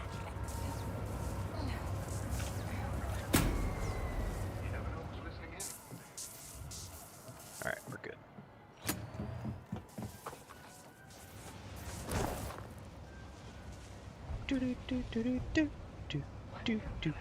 Nope, I'm playing on the PS5 Pro, not on the PC.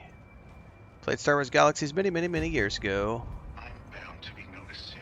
When it was live.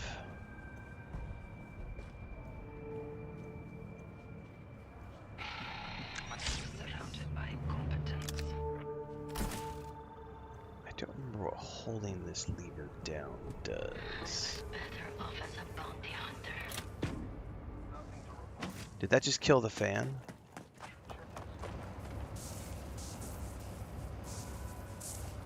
I think so. Almost time for my report.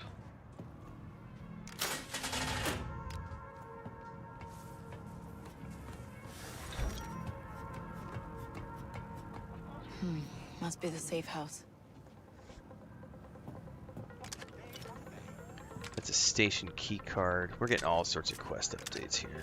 New quests. Getting all sorts of loot.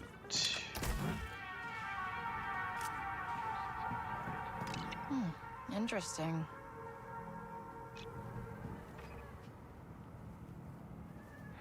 If I wanted to go cheat on the race, that would allow me to cheat on the race. Get some free currency. Aha. Cash Sprax. Hey, this will work. Your intel was good. I have the part. You got a workshop or something I can use? I'll do you one better. There's a workbench on the Trailblazer I got up and running. I've also moved her to a proper dock at a settlement Yeah, called now we have the Judge's landing Hope. pad. Somewhere nicer, more comfortable. Okay. Alright, so we now have the landing pad unlocked, which means I can go back to the ship. 1 second.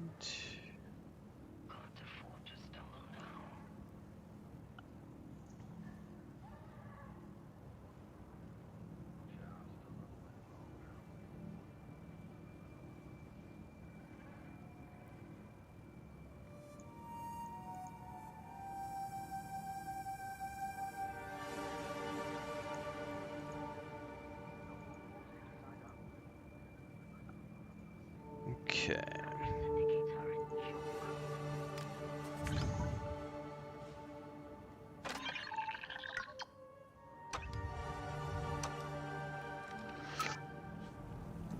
Okay. Oh, that's right. I have to get the special key card to come back here and unlock this. I have to get like all 3 of the cards or something. Alright, I think I can just jump out of here and we'll be fine. Yep, we are in the clear.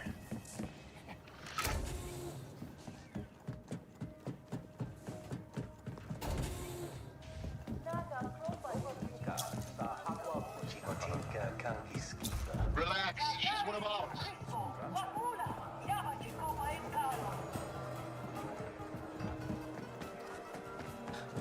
It was so easy. It was at Makar's. I just flattered him a little and he started talking about their next spice shipment. Are you serious? Then we can get to it before them. Except, I couldn't retrieve the recording device while he was eyeing my every move. I had to leave it under the table. Under the Maybe it's a table. good thing. If he keeps running his mouth off, who knows what else we'll find.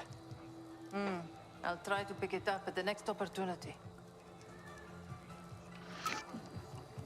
All right, more intel found. Listen to yourself. You're stuck in the past, just like father. Seriously? We both know Tashara was better off without the Empire. Oh, you mean lawless and dangerous? A little order is exactly A little bit of background chatter letting us know what's going on with the local environment. I do not know you.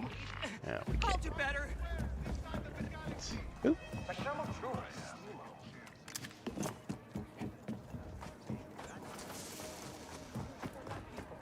Talking about Slimo again.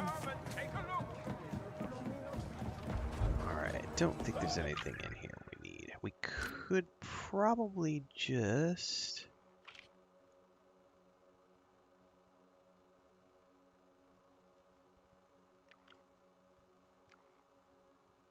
I can't go out there yet. I have to manually, right? Opportunities, fast travel points. Here we go. Here we go. Yeah, let's go to the speeder. And we should see the ship on the landing pad now when we arrive in. Oh no, that's right. We haven't landed in the city yet. Oh, I forgot about that. No, I remember now. We have to actually go because he's got the ship on a pad. I forgot about that. Hold tight.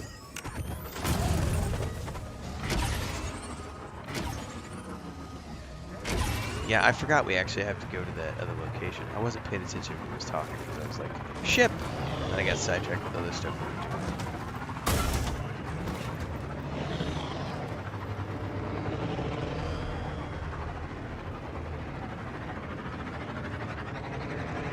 Excuse me, coming through.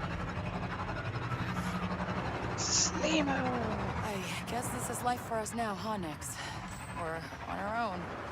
Like, really on our own. With a death mark. But we can lose it. Just need to make enough to survive. Till we Get land a some score more so money! nobody can hold us back. Ever. We'll be set for life. I love how Nyx is always like, yeah, mommy, let's go steal shit and make money. Such an innocent, amazing companion.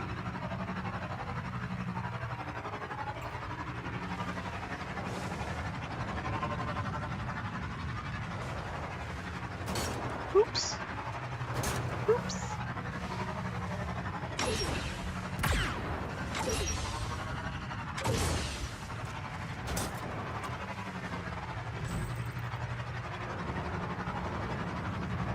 Alright, here we go. Coming up on this little outpost.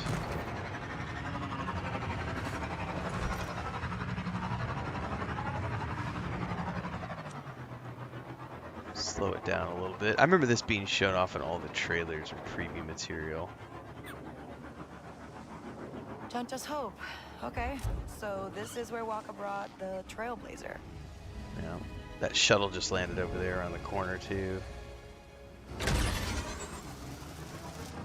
There she is. Still willing to defend Thorgan after the latest news. Whoa. Check out the ship, Nix. Waka's been busy. Waka waka. Whoopee whoopee. That's a wizard, Annie.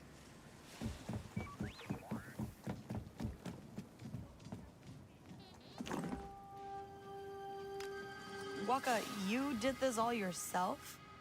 I have no idea what game this is, Jason.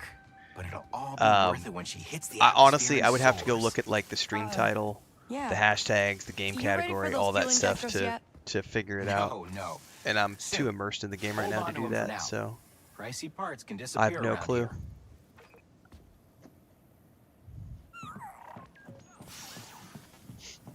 There's the workbench. All right. Modify the blaster. Yeah, we played some Lotor last night. Video went out last night after the session. That's up on. Oh, it's not out to everybody yet. That's not true. It went out to channel members last night. It'll go out to the general public on YouTube tomorrow morning. So if you are a channel member on YouTube, everybody already got access to that video. One of the perks. But that's uploaded content versus live content. All right, we are installing the ion burst.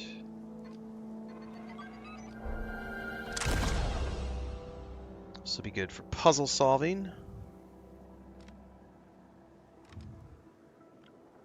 I don't think I can do any upgrades yet, because what I want is the automatic fire configuration. As soon as I get that, I switch, because I do not like having to manually Haven't fire done the that in a blaster. while. Dunka, my blaster's good to go. You gonna give me that job now? Yeah, Philo mentioned you'd stop by. I'll send you the location of the stash. Get inside and take what's in there. All right, I can do that. Good. Find me in Jonta's Hope when you're done. Right. I don't think we can do any further mods at the moment, because I have to unlock the... I have to, like, uncover them first. Like, do some quests, follow the lore. Alright, I should have a bunch of cosmetics and stuff I can claim over here. Oh, here we go. Take all and close.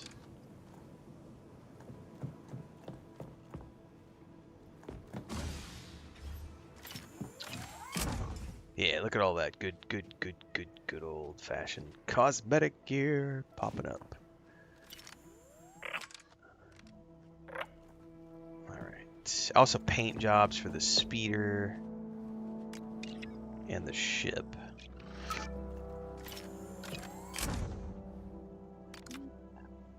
Alright. Oh, that's right, we can put stuff on Nyx too. We're getting the goggles immediately. Goggles. Goggles for Nyx. The cyborg implant's pretty cool too, though. But I like the goggles for Nyx. Alright, let's see. I don't think I get to do charms yet. Those are gameplay. Nope, I am not due. If it's not in the scheduled if it's not in the scheduled video, then I'm not playing it this month. Unless it happens to be something that I get sponsored to play. That's right, this is Mario Kart reimagined. Okay. Let's see here. These are all cosmetics, so all I can do for the moment is say... Let's change appearance. Desert Nomad.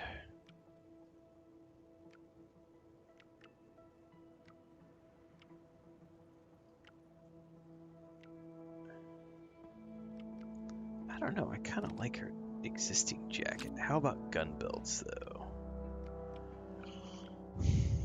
The Desert Nomad belt's not too bad.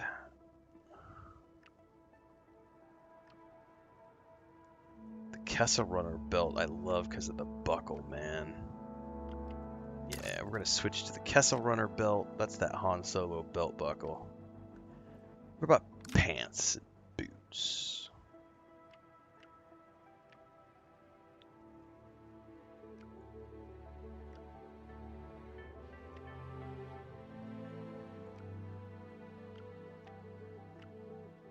I like the Kessel Runner pants and boots too. So, do I really want to keep the original jacket with that? What does this look like? Yeah, I don't really care for that.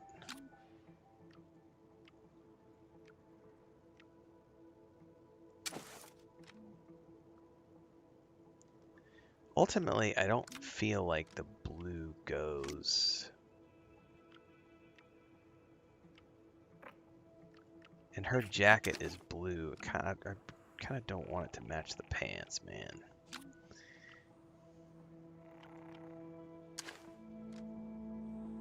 That's not a bad look. I can dig that. Let's do that for a little while.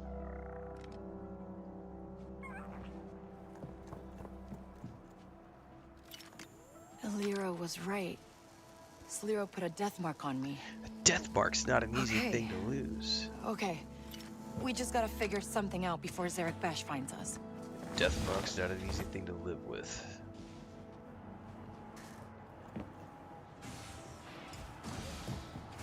No, I will not watch the original trilogy again right now. I do not have time.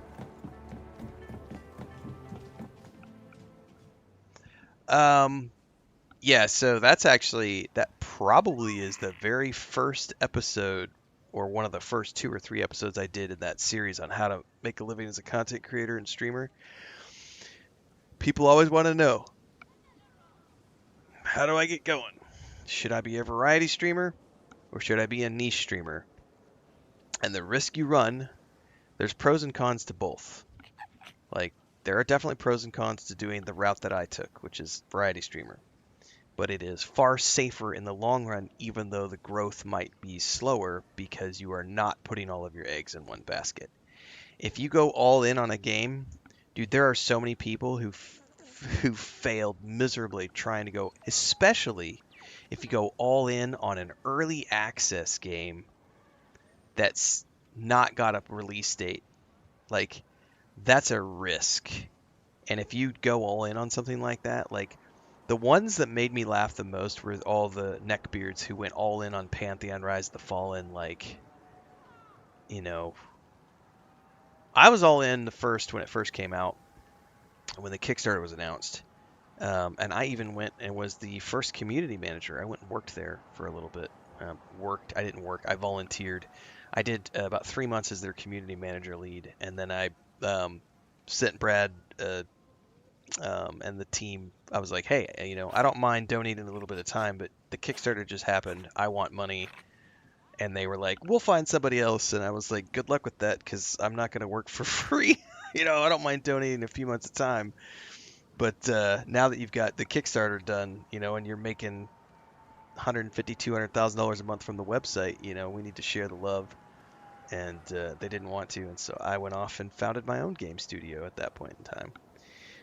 But there were so many people who went all in on that and spent $10,000, $15,000 on pre-orders. Chronicles of Illyria as well.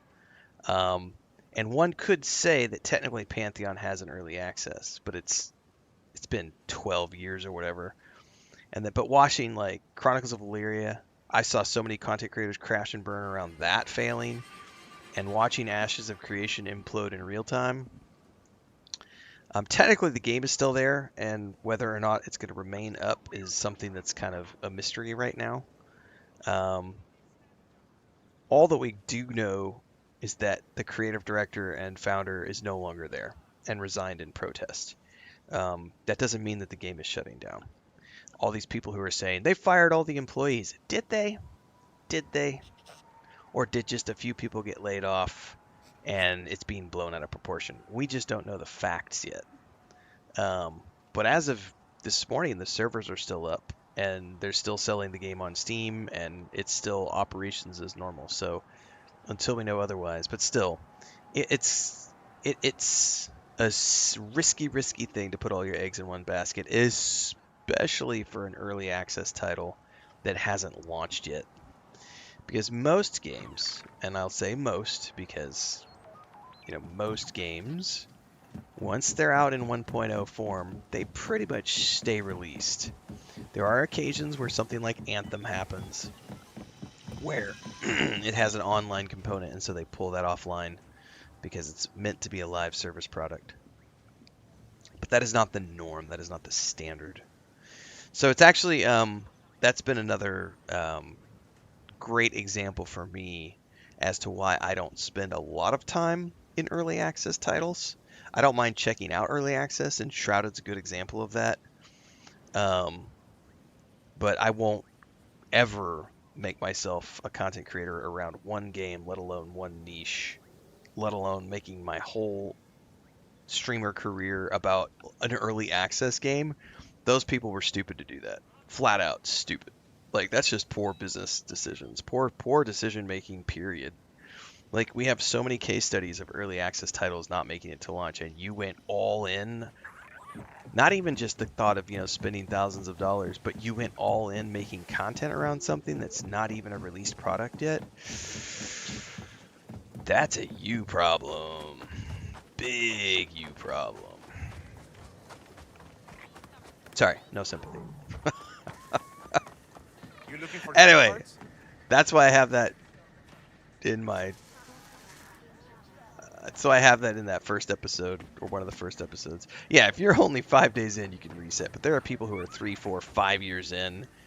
They've got 3,000 hours in the early access. They've got 750 videos on their YouTube channel, 20,000 followers, and 100% of those followers were there for a game that's now up in the air. And for other people who have played other games, like imagine being an Anthem creator, and even in its post-launch state, you were still able to play the game for like 2 years. Imagine thinking, or Red Dead Online is another one, because Red Dead Online is technically still available, right? You can still go play Red Dead Online right now, but it has not received new content for 6-7 years now. It got put into maintenance mode 6-7 years ago, and it obviously still has enough of a following to maintain an online state.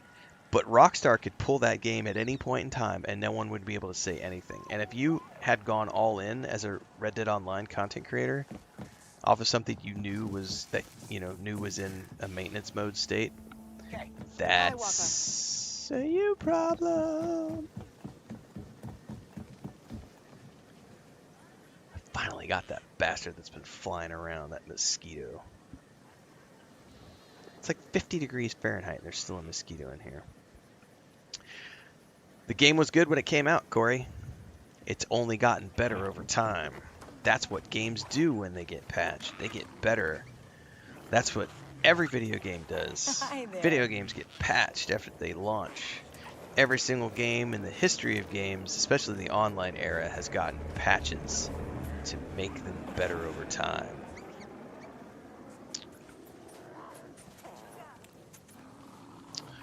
Fast Track says Ninja said it best once he got bored eventually of Fortnite and changed games once and lost a lot of followers. Yep, you have to go variety if you want to survive long term, in my opinion.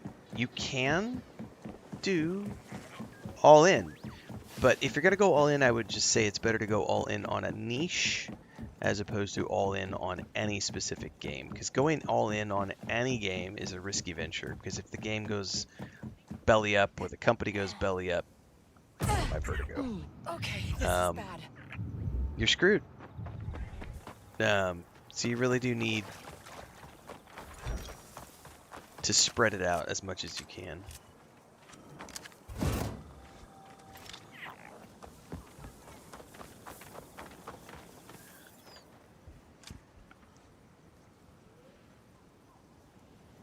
It's the exception, not the rule. Yeah, there's a good example, like, there's a couple of content creators I know of who went all in on Baldur's Gate 3 and got really big because of Baldur's Gate 3 and played only Baldur's Gate 3 for like 2 or 3 years. But even those people, I have seen them start to branch out in the last like 8 to 12 months. Like they have finally reached the end of like the Baldur's Gate 3 gravy train.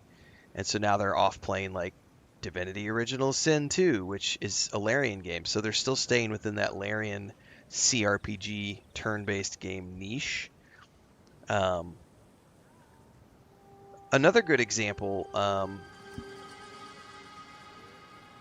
I mean, I just think that's a good example. You also have a lot of like World of Warcraft creators who got really big with World of Warcraft and then decided they wanted to play other things. And when they made that switch, they lost a ton of followers. you know, but initially got really successful and made a lot of money off of being World of Warcraft content creators. Fortnite, you know, Ninja's a great example of, was it Halo? He did Halo first and then went into Fortnite. But it was Halo, if I remember correctly, was when he originally got famous. Oh, shit, I'm 2 hours in, guys, and I have yet to take a break. So I need to go stretch my eyes and actually get up out of this chair for a few minutes. So we're going to take 5. It was not unplayable when it launched. I have a playlist from when the game first launched, so to claim that it was unplayable means you didn't actually play it, so... but I have an entire playlist from when the game first went live. Had a great time. Played all the DLCs as well. Yeah, I'll be right back.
I totally just went and got a scarf.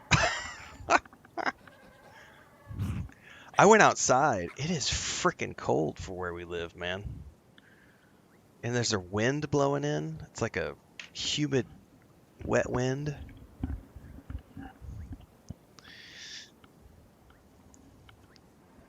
Oof.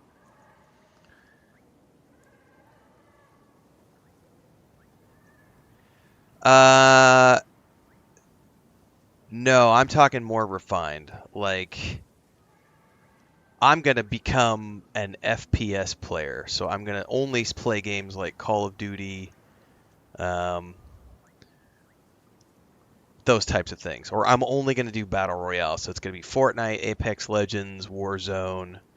I'm only going to do Battlefield 6, Call of Duty Modern Warfare. Like, there are people who have like gone really niche-y. I'm only going to play turn-based RPGs as a niche. I'm only going to play puzzle games. I'm only going to play indie, crafting survival games. Like, there's niche. Like, MMORPG is not really it's not really that refined because there's lots of MMOs out there. What's up, Blue? Good morning. What's up, Silver Lining? Any plans for Karn? I did the demo for Karn. I liked everything it has. But ultimately, I just kind of looked at it and went, I don't think that I have... I didn't get a big enough reaction from the demo for that to be something that I considered wanting to play live. Because I just don't think I'm going to get enough traffic out of it for it to justify me spending a lot of time on it.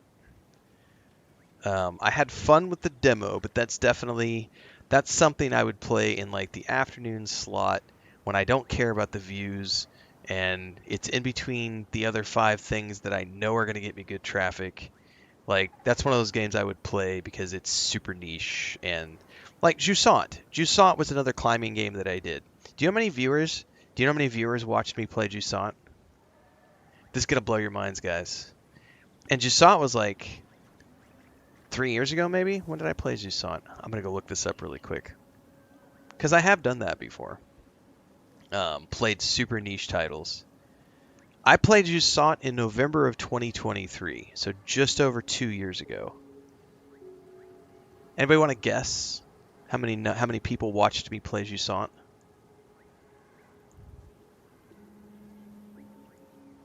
I'll give you a couple minutes to guess.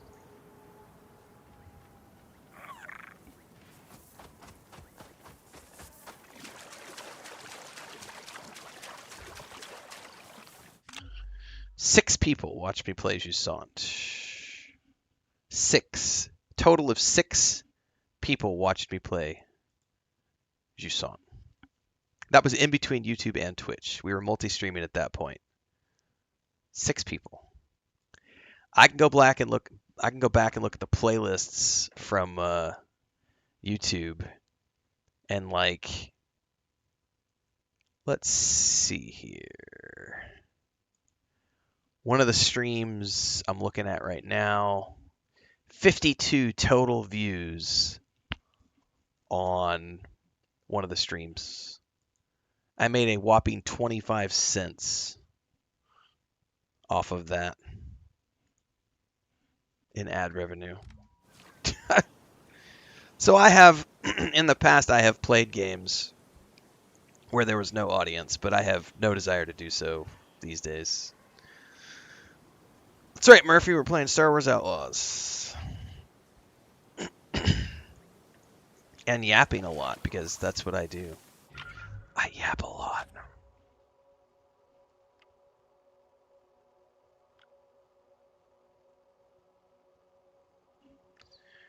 Alright, geez, we have so many tips here.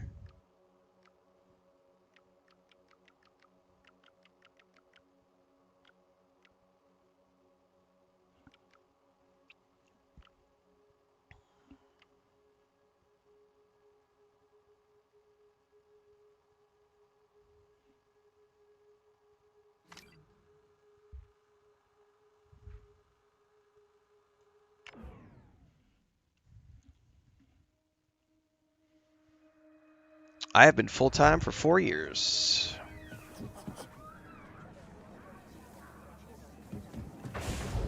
Coming up on 5. The start of our 5th year is on February 17th.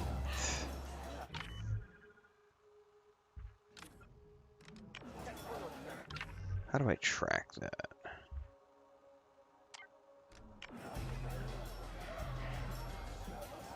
Somewhere under a table here.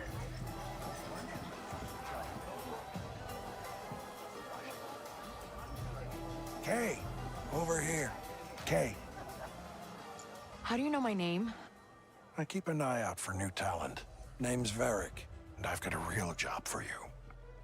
I hope a real job means real credits. It does for the Hutts.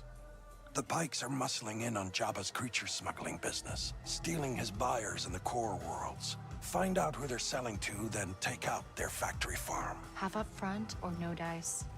You'll get paid when you deliver. That works too. Those coordinates will take you to my contact. Don't keep her waiting. Alright, we still gotta find the table where this is located. Whoa, okay. Hey, looks like you were... Oh, what was the name of the horse? Because we can bet. Look at this! I won! Shh, what are you doing? You want to get more? I hit the jackpot! We're rich, bitch!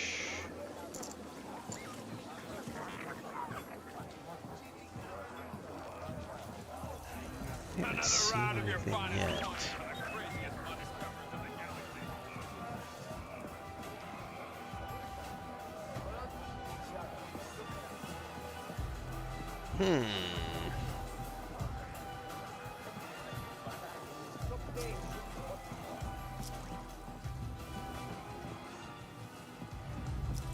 Aha!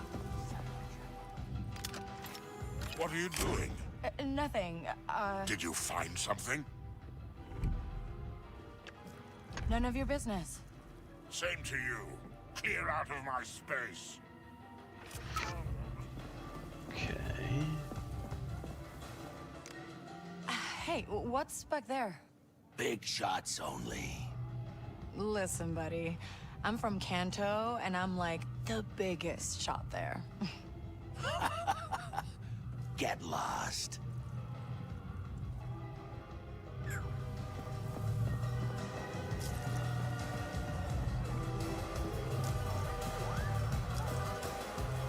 Alright, we gotta go hand this in.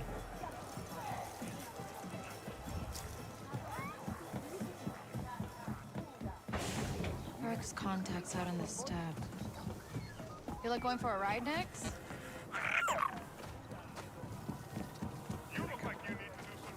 Up here into the market district with this. Would you like to see something special? Whoops. Oh, thankfully, I haven't had to shovel snow in a very long time. And I don't miss it.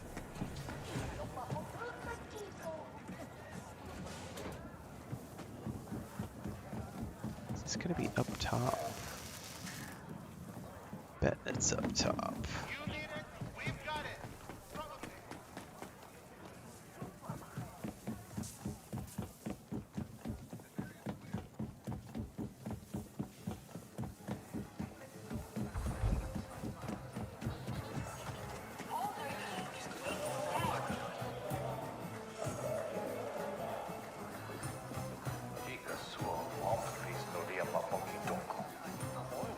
Nice to see a real professional. Hey, I heard you've had some trouble getting your recording device back from McCall's. I'd be careful about spreading that kind of rumor, if I were you. It's not a rumor. He found it. No, I found it. You're welcome. Thank you. You've saved me a lot of trouble. You can tell the Dawn they owe me one. Oh yeah, a little bit of a rep boost. Okay, journal. We should be able to go do this one now. Oops, track it. Jauntus Hope.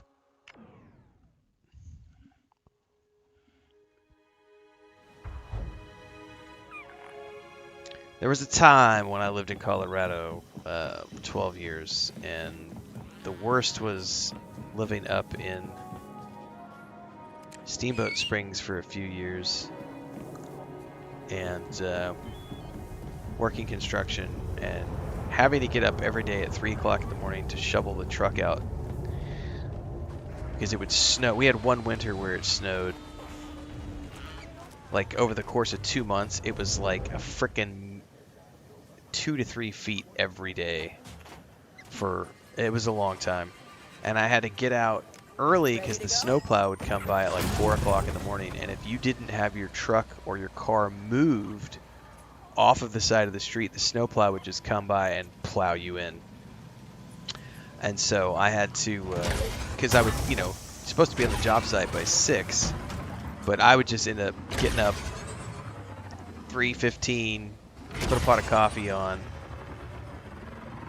go shovel my truck out for 30 minutes, get it turned on, come in, grab some coffee, have a quick bite, and then I would just drive down the mountain and just take my time, get to town about 5 o'clock, go to McDonald's, grab some breakfast, hang out for a bit, and then eventually make it to the job site about 5:45. I don't miss a day of that shit.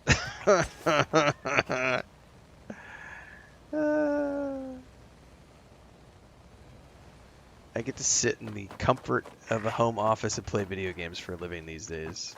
I don't miss a day of it. Dunk has sent me.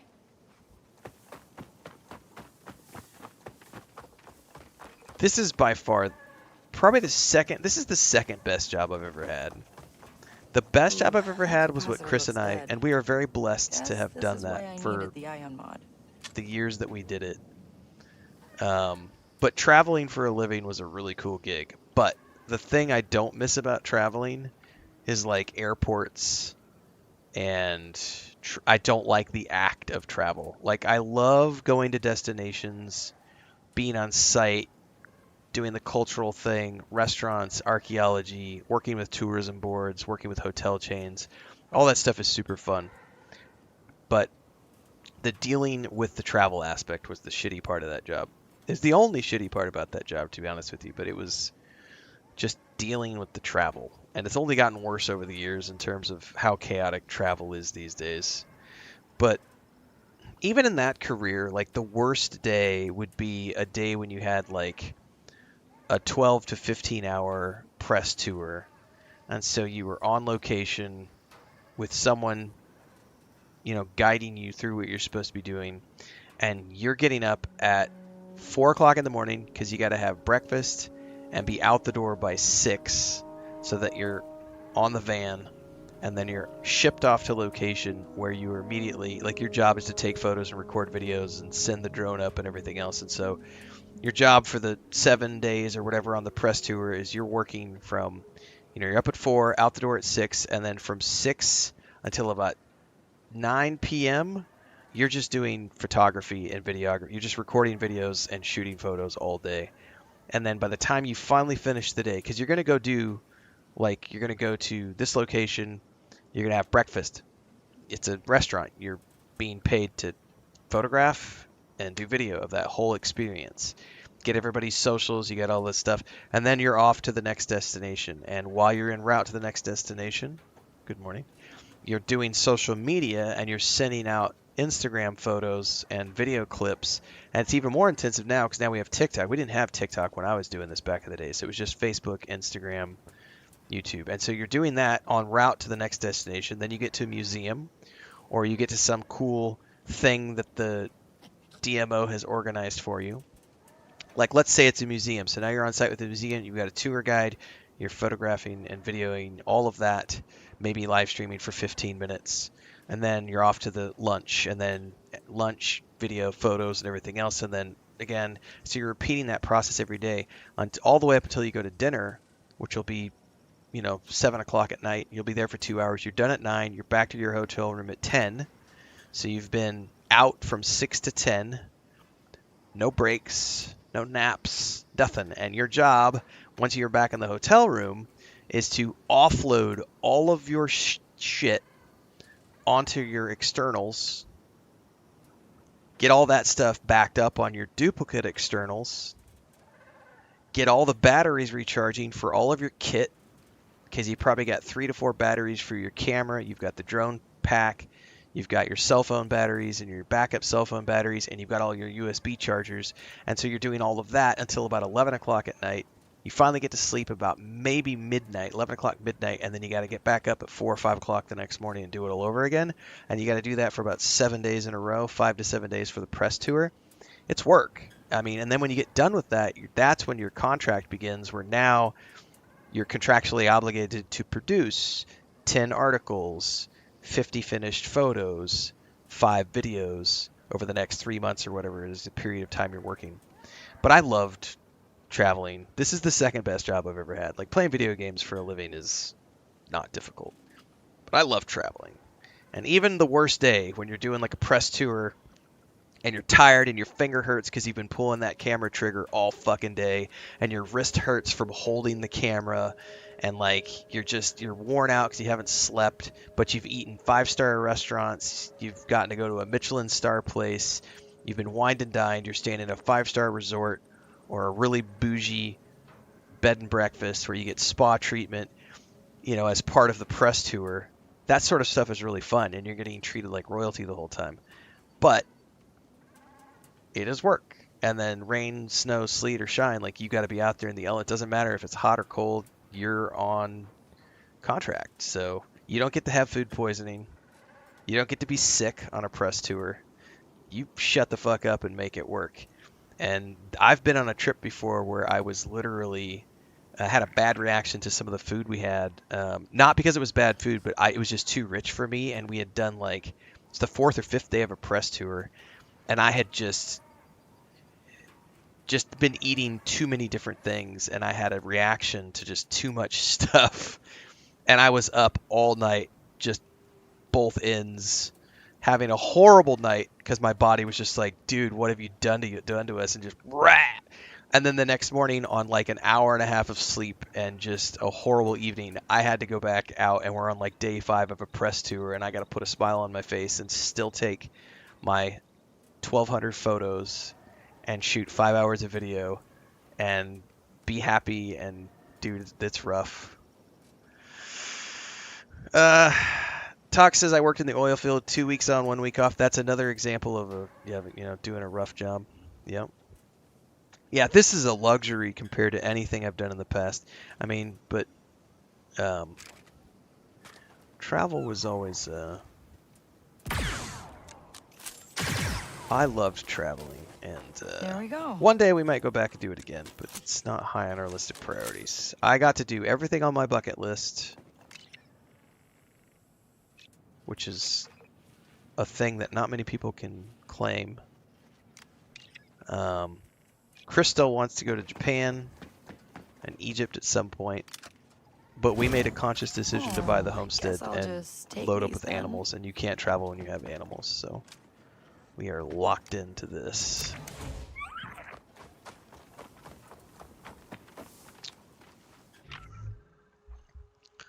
Yeah, the military, that's another example. It's cool. It's good to have a normal job. Lou says sounds like being a Marine PT when you're still drunk. Yeah.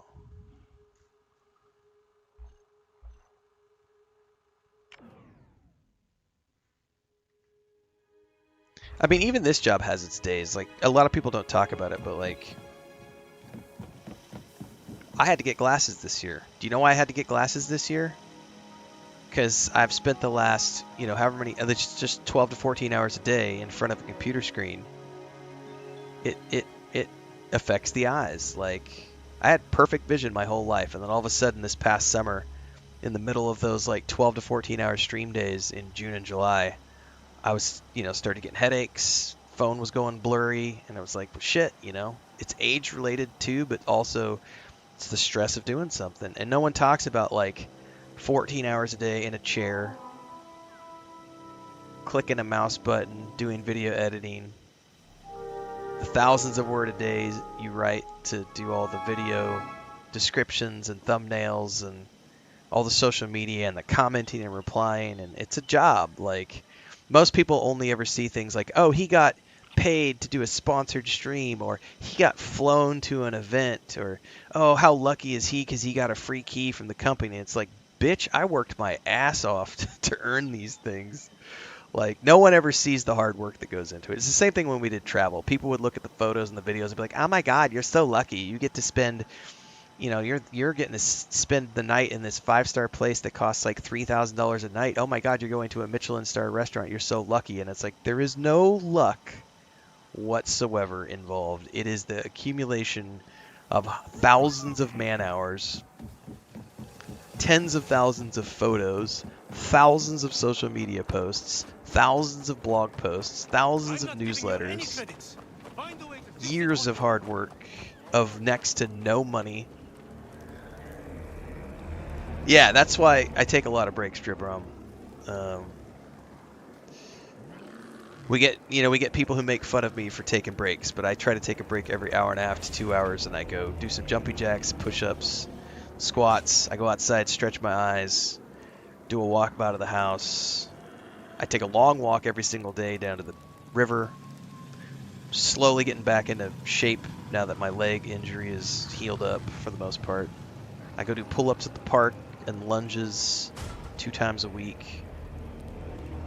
I've got exercise bands that I use a couple times a week. Not in great shape anymore, but I am, you know, I do what I can, because just sitting here and not doing anything is really bad for you.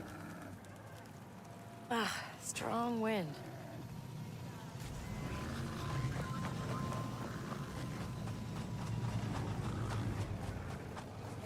I've talked about this before too, but like doing the travel thing, like no one ever goes back to when Chris and I we were on foot and on our bicycles, and we spent like 3 weeks or whatever handing out 3,000 business cards to every restaurant, hotel, travel agent, business that we could in Cancun to line up work. And then, like, literally, we printed 3,000 business cards and we went door to door in the early parts of our career, making no money. We were looking for clients. We were hungry for work. So we printed up business cards. We went door to door, did follow-up phone calls to everybody. And then I had my personal assistant who was living with us at the time. He and I then did follow-up emails over the course of a month. We sent out 3,000 emails between the two of us to do a follow-up. And as a result, drummed up like 2 years worth of work. And then got in the front page of the newspaper in Cancun because I got invited by the local city government to come speak on social media, because I have, and that launched my speaking career. Like, no one sees the hard work that Chris and I did in the early days when it was just the two of us, and we were out there in like 95-degree heat, literally walking around the streets with sunscreen and hats, and then on our bikes like Jehovah's Witnesses, just going door to door, tap, tap, tap. Hey, I'm a photographer. Would you like me to do photography for your business or shoot video? Here's my business card.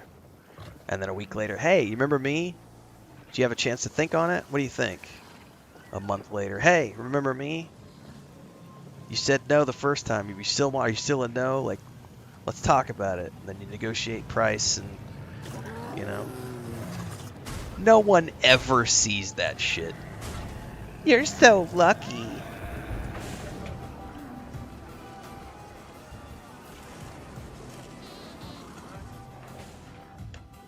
I gotta clip that.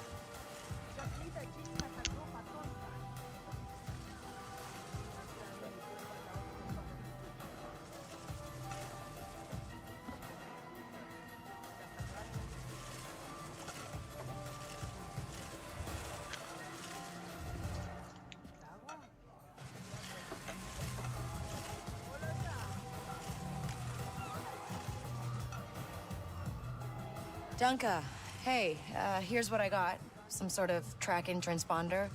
Bunch of credits, too. Keep them. Wasn't after those anyway. Huts didn't want to pay tribute. So now, instead of their little cash, this transponder will lead them straight to me. Remind me not to get on your bad side. Don't worry. I'm good to those I can trust. Which is why I'm gonna give you a tip. I like tip? the tip. Like, just more the money? tip. No, something better. I got some friends who could help you out. Get you a better slicing kit. Rig that speeder of yours.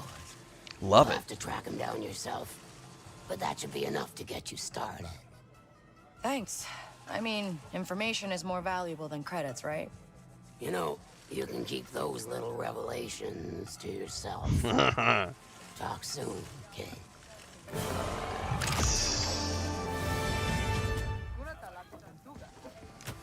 Hey, I'm looking for someone who can rig my speeder.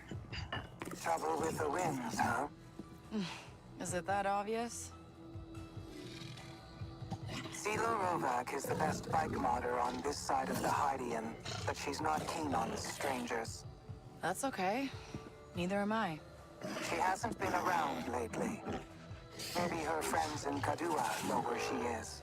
Kadua. Yeah, anybody in professional Yeah, sports, that's, Just outside they live it. Mirogana. Like if you want to do something, Fishing settlement. Right. you do it. Fishing. Like you live Obviously. it. It's really, really difficult to do anything part-time. That's the polite way of saying it. The other way of saying it is, it's really hard to do anything in life if all you ever do is just half-ass it. And technically, you could do things part-time and slowly build it into something that can become full-time. Okay, I'm ready for those injectors. Bring them to me, and then we should be able to fly. Finally. All right. But the reality is that until you go all in, like, it's, you got to go all in. You got to go all in if you want to make something happen. It's a trap! No one can repel flavor of that magnitude.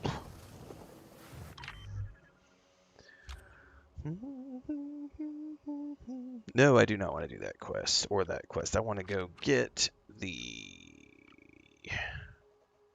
slicer update. Let's do the slicer thing first.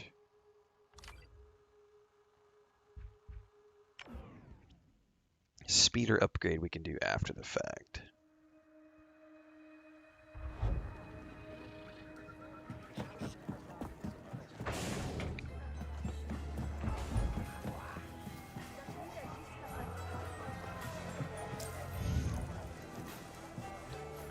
Searching for some underworld rumors.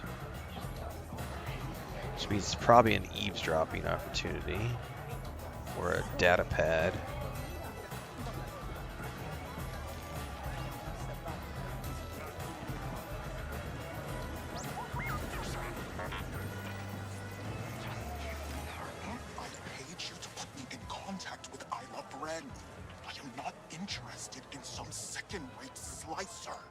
No, it takes time, Fast Track. It does. Like, everybody who builds it up as a hobby, it takes time. I really like Dino's journey because so I can't say he's the person that originally inspired me to document everything because I didn't discover him until last year. Pat Flynn of Smart Passive Income was actually I've known Pat Flynn, and I remember first coming across him in 2008, I think. His Smart Passive Income website was getting big. He had just started to get to the point where he was starting to do presentations, and he had documented everything, shared all of his income statements and everything else, and I was like, that's an inspiring thing to do. And so I have always, for every project I've ever done, from the napkin sketch stage all the way through to completion, I have documented and shared that progress either through Patreon or some other way for every single project I've ever worked on. Because the whole journey to get there is really cool for me. And then when I saw Dino's story, I saw a video of him talking about it last year where it was like 8 years to get to 100,000. Actually, I think it was 8. I think it was 12 years. I'm going to go look this up real quick.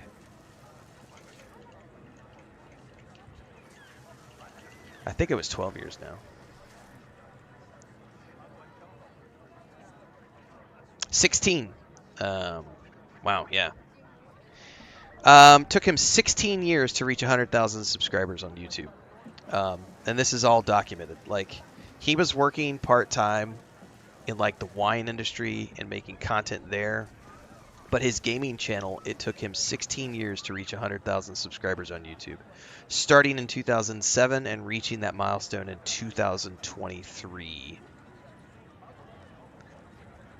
Averaged 6.1 videos a month over a 16-year period of time. And then when he hit 100,000, it then jumped, and over the course of like 2 years, he was able to get to a couple million and his Instagram account. But it was 16 years to get, but once he hit 100K, that was the breakthrough moment for him, and everything just sort of exploded. But 16 years of working part-time on a gaming channel. That's dedication. So, nice, Napier.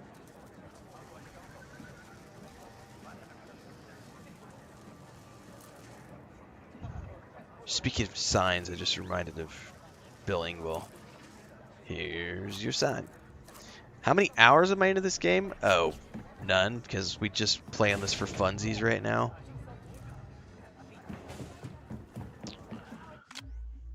I think I played 2 hours the other night and like 2 hours today so far.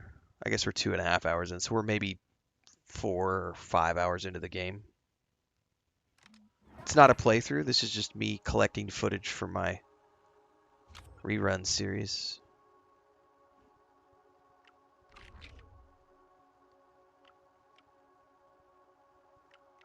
Okay.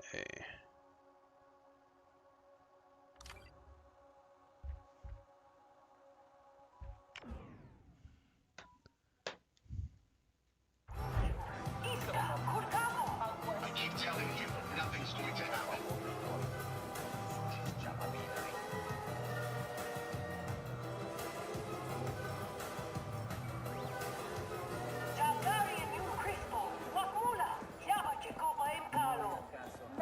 Keep him busy.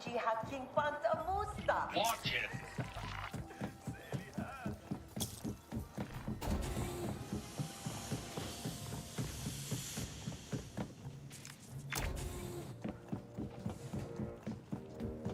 So much to do, so much to do. Hey, do you want to see the good stuff? Hey there.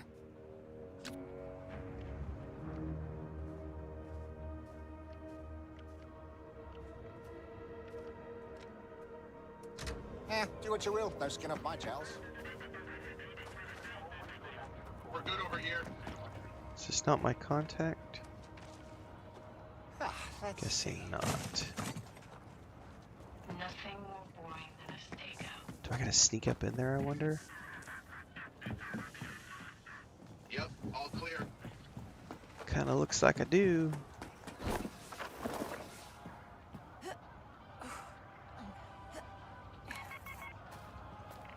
Oh, it's that guy right over there. I vaguely remember this now. Bill retired finally? I was not aware.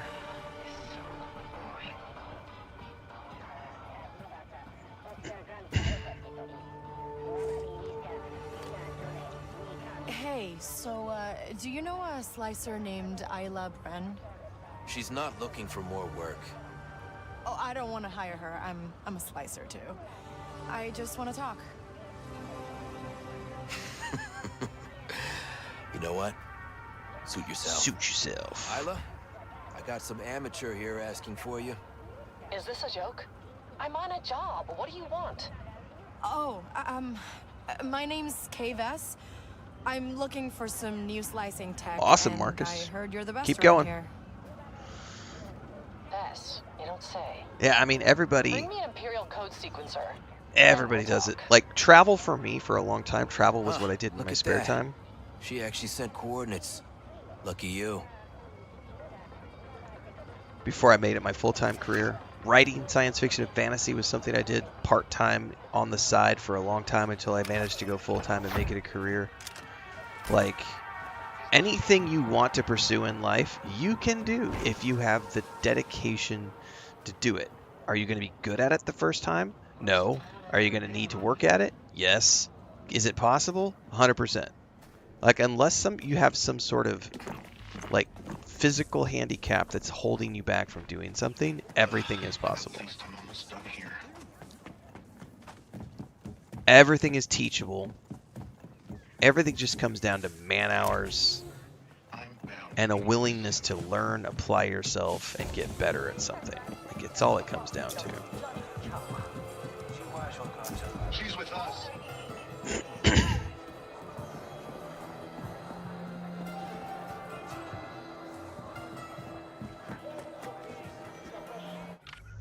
I remember when I met Chris, she had no social media presence. She didn't own a computer. She was working in hotels with her sister. And she met me. She wasn't even aware of like all the opportunities that the internet presented, because it was just something that was outside of what she had grown up with. And then she got on the internet and realized that I could do all of these things. So she got a laptop.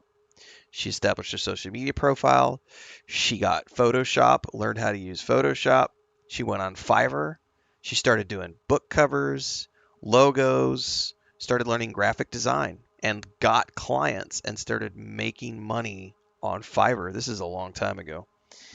And then ended up getting to the point where she was making enough money that she could quit her job if she wanted to. And then at the same time, our travel blog was taking off.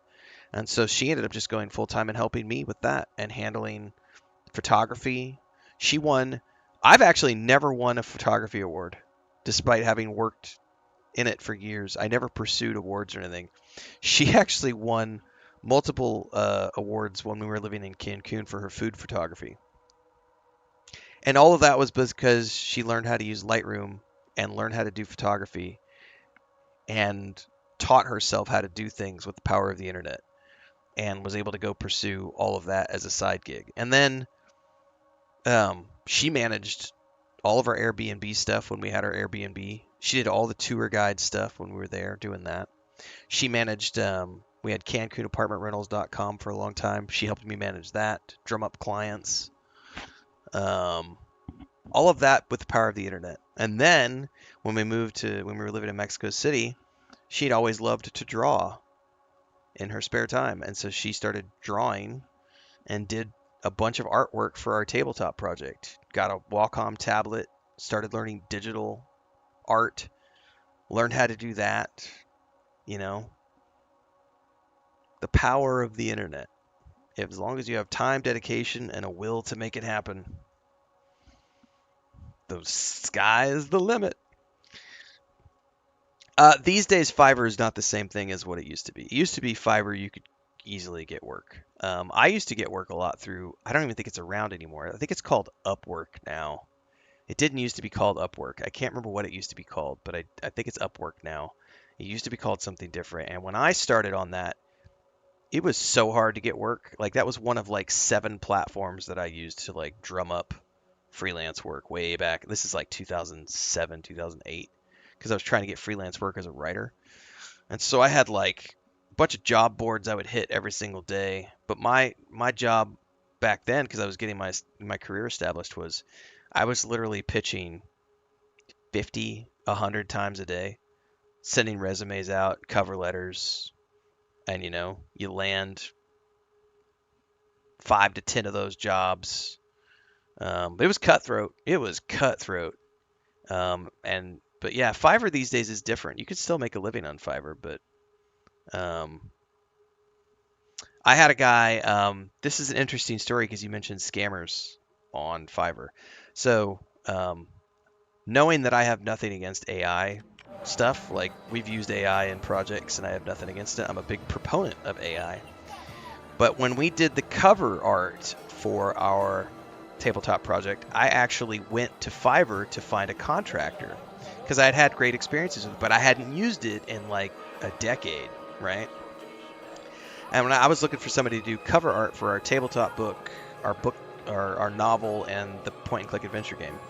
And so, and I wanted somebody different than the artists we had already been working with, who were people that I knew and had connections with. So I went to Fiverr and, you know, talked to like 30 or 40 different people, found a guy I thought I liked his art stuff, everything else. We get him started on the project, and the very first shit that he sends back to me is AI generated artwork, and then like one of the characters had like 3 ears. Like, he literally sent me back AI slop. And I have nothing against AI because I've used it and it's an important part of the workflow, but this guy literally sent me back images that had like the triple ears, the 7 fingers, and it's like, what do you think of this? And it's like, motherfucker, you did not disclose that you were going to be sending in any sort of AI. Had he disclosed it, I wouldn't have had a problem with it. But the fact that he didn't disclose it, I immediately canceled the project and got my money back, and ended up going and finding somebody through Reddit instead. And we got a super talented person out of, I think it might have been Romania, who did the artwork for us. Yeah. AI has its place in every industry as long as it's applied right. The problem is when it's not disclosed, or if it's not, you know, it's time and place. They're tools in the tools box, and all it is. Anybody who doesn't agree with that take doesn't understand it. It's just a tool in the toolbox.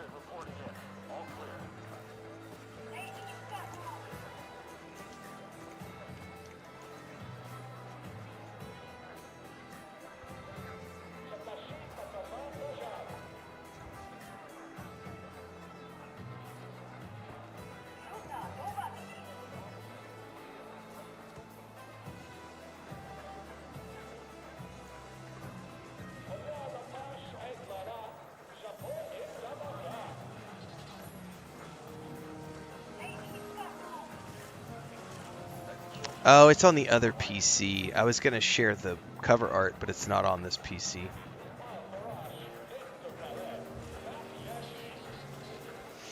Then you've not used it enough as a screenwriter. As someone with 25 million published words in print, I have used AI for so much stuff related to outlining, concepting ideas. ChatGPT is an amazing tool for someone like me who uses it properly, the way it's supposed to be used. I can literally go to ChatGPT and say something like, hey, ChatGPT, here's an idea. Give me 50 variants on that idea. Give me 50 brainstorming variants of this concept. And then it spits out a bunch of stuff. Rather than me needing to manually sit there for 45 minutes and like scribble down a bunch of ideas around this central concept, I can tell ChatGPT, do that, and it comes back, and then I can go through that list and I can go, you know what? I like that idea, I like that idea, I like that, and I can pull 5 ideas out of that list that become potential short stories or novels or something, or ideas worth expanding upon, and then throw the rest in the garbage because it doesn't matter. Anyone who doesn't see the power of that right there and claims that it's not a rewarding benefit and that it's not an efficient tool, you don't know what you're talking about, and you're being anti-AI from a knee-jerk perspective, because that is a powerful tool for everybody to use. Everybody. AI does all my subtitles for me so that I don't have to manually do the transcription anymore. So all of my YouTube shorts, Instagram Reels, TikTok shorts, that's all AI produced subtitles, captioning, and I used to have to do that by hand. That's all done by AI these days. It is an extremely powerful tool when you use it as a tool. It has nothing to do with depends on the artist. No. It is a powerful tool for everyone. If you refuse to use it as a tool, that's a personal decision, but you don't get to say that it's not a powerful tool, because it is a powerful tool for everybody. You might have moral objections to it, but that doesn't change the fact that it's a powerful tool. That's like saying, I don't like to use hammers on my project because I think hammers are bad. Too bad. Like 99% of everyone is using hammers to do construction projects. You might not like the way the hammer feels in your hand, and you might prefer to use an air machine. Why am I blanking? A nail gun. You might prefer to use a nail gun as opposed to a hammer. Doesn't change the facts. It has nothing to do with loving the craft at all. You seem to have a very mistaken point of view on AI, and I'm done engaging with you on it because you just seem to be completely uneducated on the subject. So, good luck in life. I respect the craft too much to not use every tool at my disposal. I'm gonna sail across the oceans on a wooden vessel because I think it's all about the craft, the artistry of sailing, and using airplanes to travel across the ocean is stupid because I respect the craft too much. Come on now. That's just silly talk. That's right. Free content for me. Yeah, Gerbum, AI still needs a human to make sure it actually does what it's meant to do. And that's what our job is as artists and creators, is to use those tools to create the art. You know, have you ever guys watched those movies where Iron Man is a good example of this. You know how Iron Man, when he's with Jarvis in the recent Marvel movies, and he's in his workshop with Jarvis, and he's got like the augmented reality layout, and he's like interacting with things in real time in like a augmented reality space. That right there is the power of AI, using tools to make our lives better. And the claim that that's not worth using because, well, we're just not respecting the craft if we don't go back and do everything. Has to be, come on now guys, we got to use pencils and pens, and we got to sketch everything down on the paper because we respect the craft, and that's how we design. We use blueprints and CAD programs and spreadsheets, paper and pens. That's the only way to design something because got to respect the craft. The fuck out of here. Like, you are shooting yourself in the foot by not using every tool at your disposal as a writer, photographer, creator of any kind. Jarvis as a tool is an amazing tool that gives Tony Stark a massive advantage over every other schmuck in their basement who's like, I'm going to do everything by hand. It's going to take me 15 years to do what this guy can do in 90 minutes, but I respect the craft.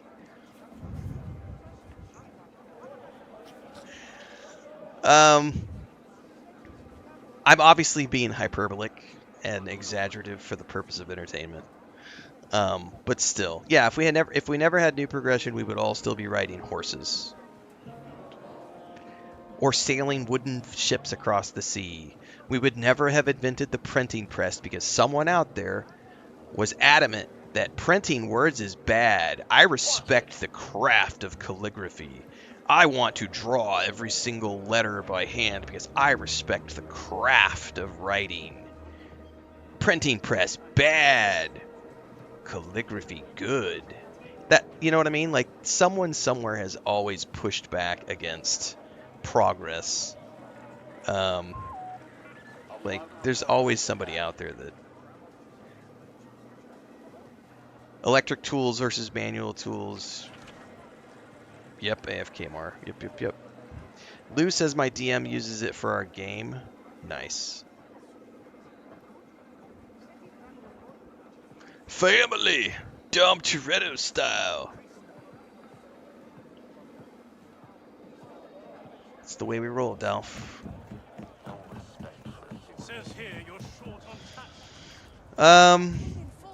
Yeah, look at filmmaking. There is something to be said for cell-based animation, as an example, like what Disney used to do years ago, where you've got people hand drawing these animation cells, and then they're flipping the pages, and you're getting the animation through the application of all these different cells, right, being produced. And if you go way back and you look at the way that they did some of the landscapes in those early Disney movies, where they were like drawing these scenes out on glass and then putting these glass sliders against like some of the magic that went in it, none of that is worth anything, because CGI can do that process 5 million times better. And if you look at animation of today, like we were watching the playing Destiny 2 the other day, and we were commenting on how badass the animation sequences in Destiny 2 are, and how that'd be a great show, that animation style. Look at why am I blanking on the League of Legends show that was on Netflix for a couple of seasons? That animation, the War of the Rohirrim, the animation for that. Arcane, yes, thank you very much. All of these new modern animations, that's all CGI, and it looks fan-fucking-tastic. And you couldn't do any of those things if you were trying to do the same style of animation that Disney was doing in 1950s. You know what I mean? So that's the type of thing we're talking about, where AI, CGI, programming transitioned us away from that physical way of doing things into the modern way of doing things, and the art has only gotten better because of it. And one could say, well, it's just we've lost the artistry of filmmaking. No, we haven't. It's just evolved. Like, if you want to take, good luck trying to make a film in that style anyway, because no one's going to give you money to finance a movie that way. You would have to do it as an independent art project. Because it's just not efficient, and it doesn't look good, and it's grainy, and you're not going to get the resolutions, and blah, blah, blah, blah, blah. So, that's another great video. AI is a tool.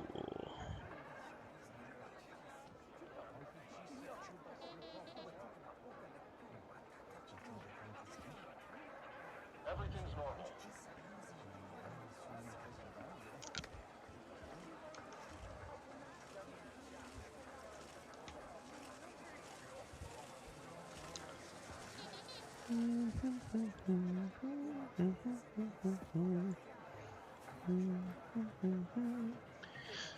Outlaws is great. It is fun, Marcus.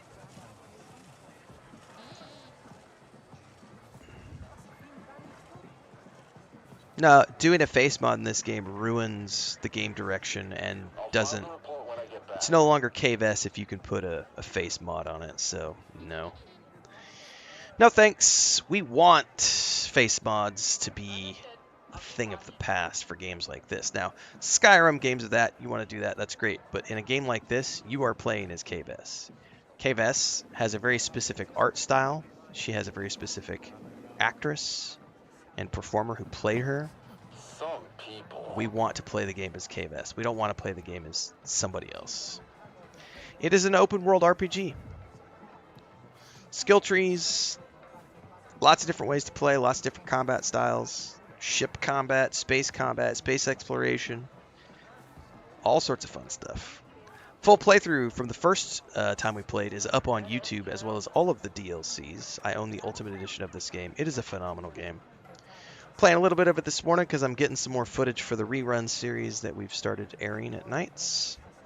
You don't need me to convince you to try it. You just have to have disposable income and a desire to see it. If you think it looks fun and you have the money to spend on it, go try it. If you love Star Wars, 'tis a good game.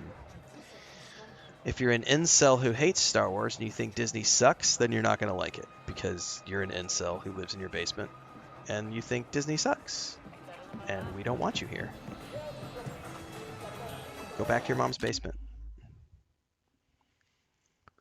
Do, do, do, do, do, do, do, do. Yes, there is a big problem with that aspect of it, which is what all the writer strikes and actor strikes were about last year. Steal the code sequencer.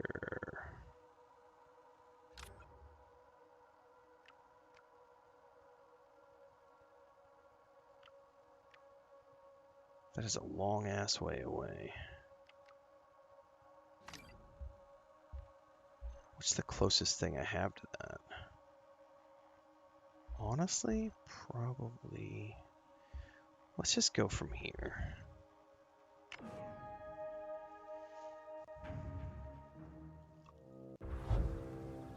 What's up, Thandar? Claymation can be good, but it's also like, there's a reason no one makes claymation videos anymore. Like, as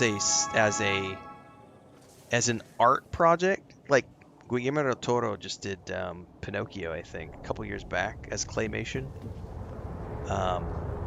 He is one of a very small handful of people who will actually touch claymation, because it's very difficult to make that into a commercially successful project, because most people don't care about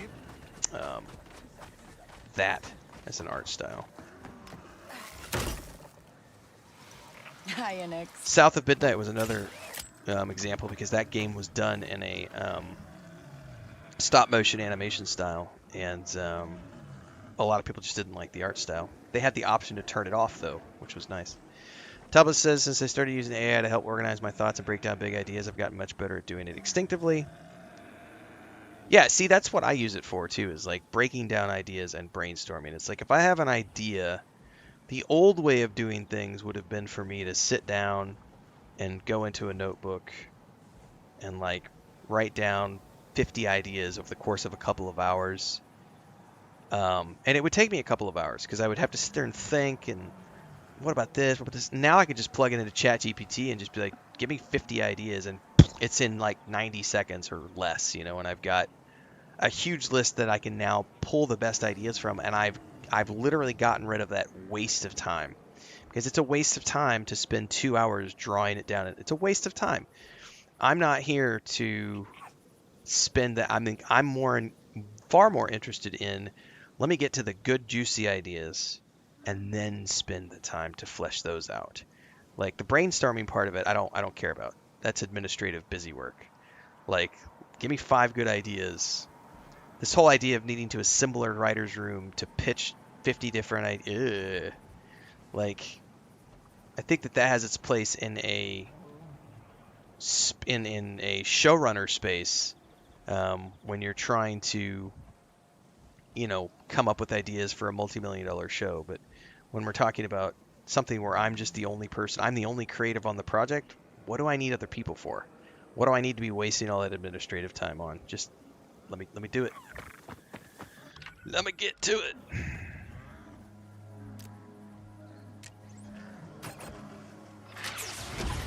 Come here, Speeder. Let's give those little feet a rest.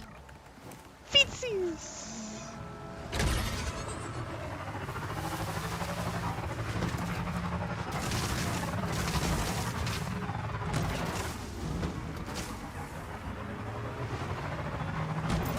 Sorry.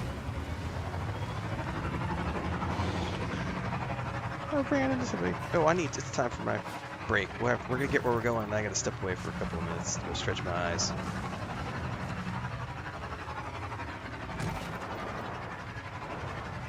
Attention!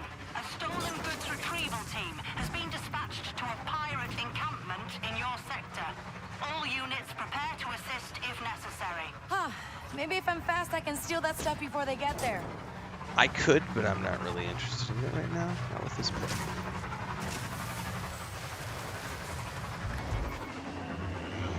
Alright, we're in a restricted area. Imperial territory. We're going to want to be very careful on that here in a second. But first, I'm going to go take a break. Major Crime says, good morning, had a blast with this game, need to go back and knock out all the DLCs. The DLCs are great, man. Hondo is such a fun character. Both the DLCs were good. I do prefer the second one though. Like the casino heist is pretty fun, but the second DLC for me was way cooler. I'll be back in a few, everybody.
Yeah, this game is great for those who enjoy these types of games. For sure. Go forth and have fun if it looks like fun.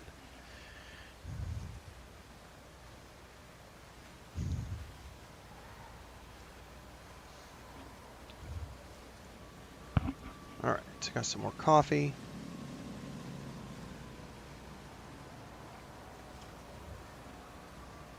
What game is this? I have no idea, to be honest with you.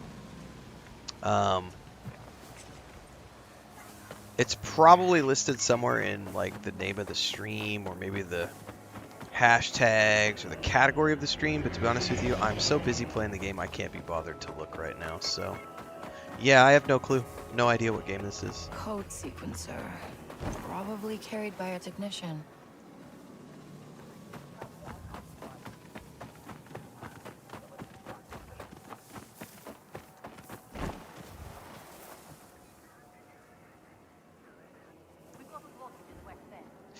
Oh, I don't know that I've done a Is It Worth It in 2026 video.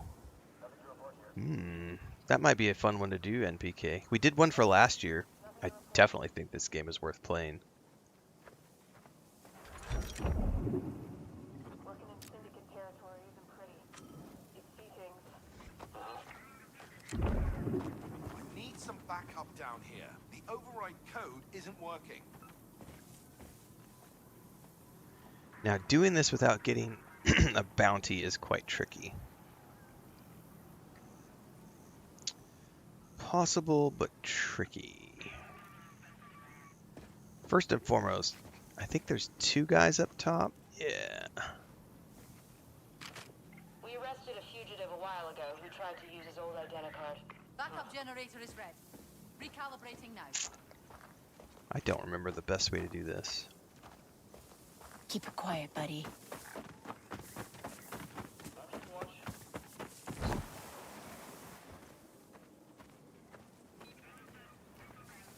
Any updates on the situation? Time to distract them, Nix. What is that? Feeling. Send another squad to my sector. A little more. Check.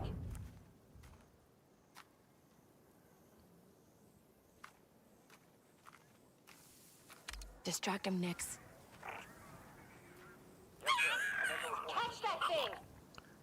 You might not want to come all the way over here. Great.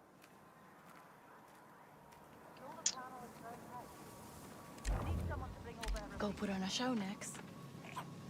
The Pikes think they run this place. Where did this rat come from?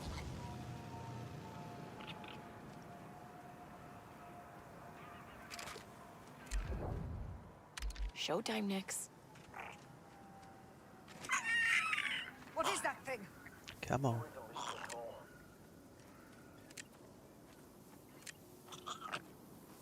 Don't you get antsy standing around all day? Clear off. Vermin. We're in the clear.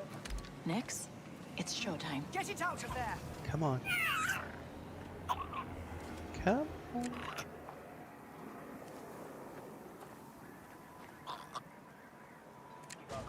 Leave me alone. It's gonna be a long night. Annoying vermin. All right. Come on. One more time. Where did this rat come from? I should be able to get her this time.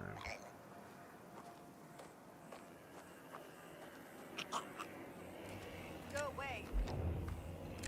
Nothing there. Nix, put on a show. What is that thing? Gotcha. Oh no, did I get seen? Oh, I did it at the edge and got caught. Oh, this is not good. Shit.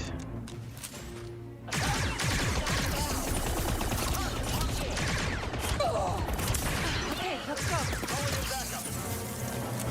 I am so screwed. Yep, I'm wanted now.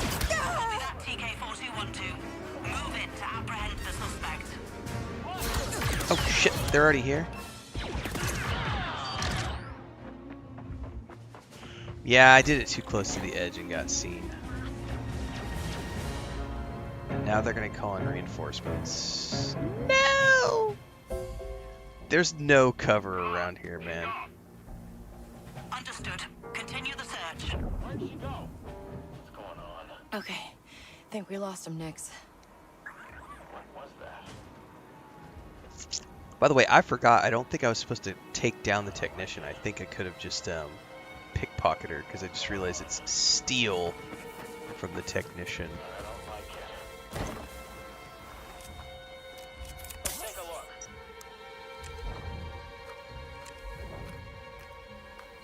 Nothing to report. Alright. Come on, we've lost visual of the suspect. Roger that. Continue the search. Okay, should be good, Nix. Alright, they're about to drop the wanted status. Oh no!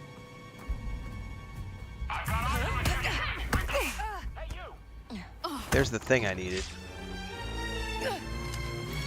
Let's go, Nix. Isla, I have your code sequencer. Where do I bring it? Bess, good timing. I'll send you my location. Come as soon as you can.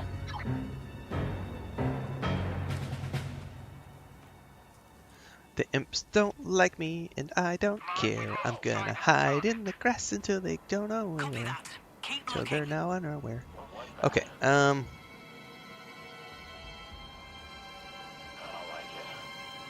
we're just gonna hide out for a minute and let that Imperial wanted status drop down, because I don't want to have problems going across the landscape.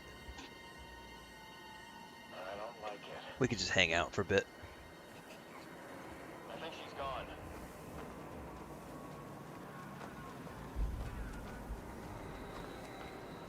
Attention, we have reports of the fugitive in Mirogana Valley. Move quickly and detain them. Nothing to report. Staying alert.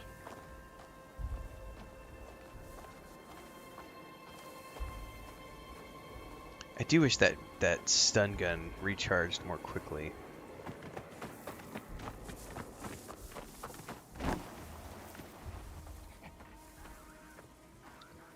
How many do we have left? Do we only have the one? Target has been lost. Return to your stations.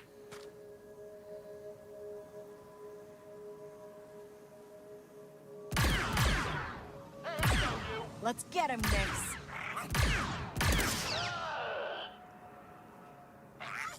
I think that's all of them.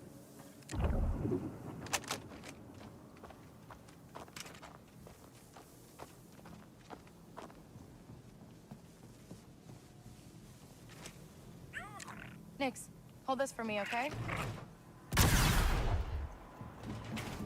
Hello. This will be like some crafting goodies. I think this is a transfer arrest. Oh yeah, hello. Nice, that worked. I'll happily take these free credits. Thank you very much. Yeet.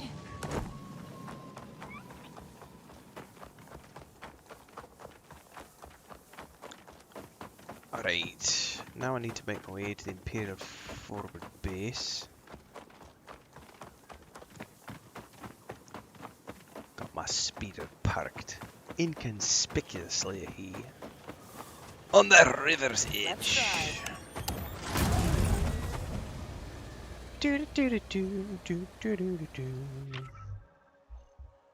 We gotta go all the way over there. It is a great game. Yeah.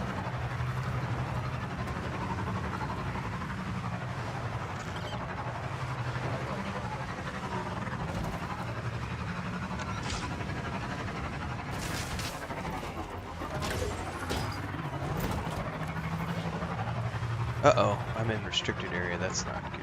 I might be about to get busted. Hey, you didn't say you were working an Imperial compound. Well, now you know. I'm cornered in the northwest garage. I guess you're gonna want me to find a way in? Just stay alive. I really need that sequencer. I forgot about this. I'll We have to sneak try. in.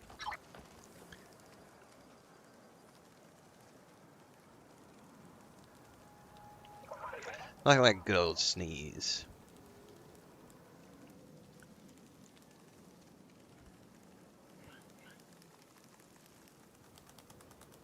The demo is not the same thing as what they've got going on right now, though.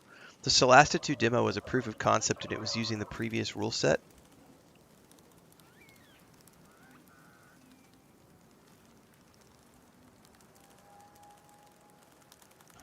I don't know anything about the new rule set at all. But they made this transition to the new rule set after the demo came out. So the early access that we're going to be starting on March 12th with Solasta 2 is a rule set that I've actually never played before. So I have no information, and I won't be able to really make guides about the specifics of that rule set because I just don't know it. I mean, I'll definitely be making guides around Solasta 2, but I won't be doing early access guides. There's no point in doing early access guides because everything's going to change throughout the course of early access, so it's a waste of time. But once we get to the live version of the game, I'll definitely make guides. Around things, not necessarily the rule set though, because I just don't have enough information. That's for the people who are hard into the tabletop side of things, because I have not played the new D&D rule set. I know 5th edition fairly well. I know 2nd edition 2.5 the best. Just from having DM'd thousands of hours in that rule set. Good old Thaco.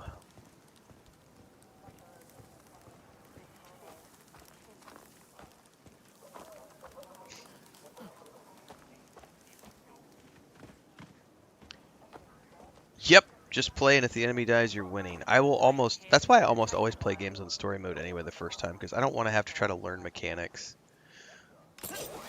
I just want the story, and then if the story is good enough for me to come back a second time, I will happily play it on a greater difficulty and learn all the things. Now, where's that garage? I have the sniffles now that I did 3 back-to-back sneezes.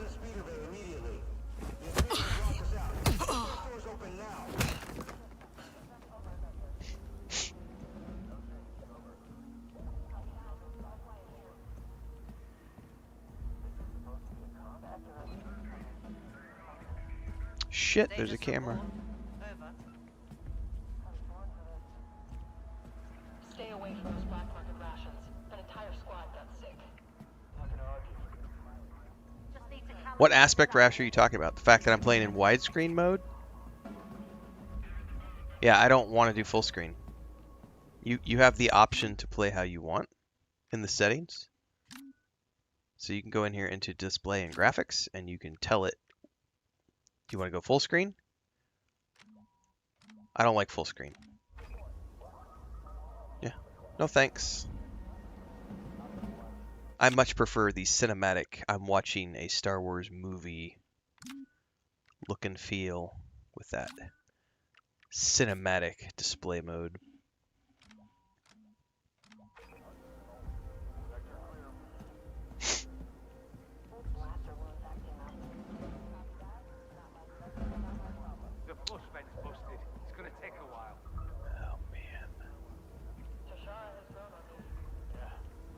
There's gotta be a way for me to get up here and not get caught.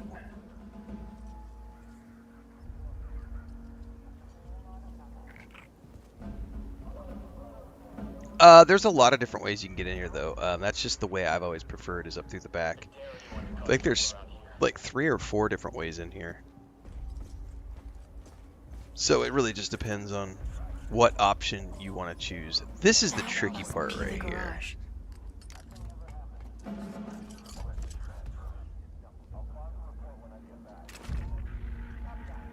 So we're gonna stun him and bang him, and now we're in.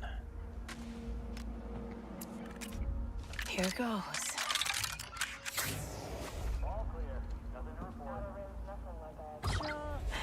Okay, I'm in. Good. I sealed the doors. Meet me in the back room.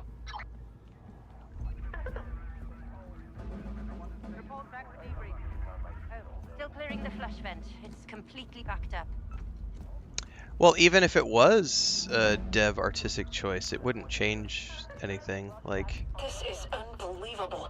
How did she even get into our systems? No one should be able to lock us out like this. more games should make decisions like that. That's one of the reasons I really appreciated South of Midnight doing a claymation, like stop motion style of art, which people didn't have to use. Of course they changed their protocols on my last job. Isla, I got it. The voice is real. Good. Excuse me. I might actually make it out of here. Just need you to hitch that to the antenna on the roof. Antenna on the roof? Maybe. It's Plan C. We're already at Plan C? Hey, I'm having an off day. Oh, and while you're at it, keep that ship out there in one piece. I am done with this place. If I remember correctly, yeah, it's Jedi Survivor Fallen Order support cinematic.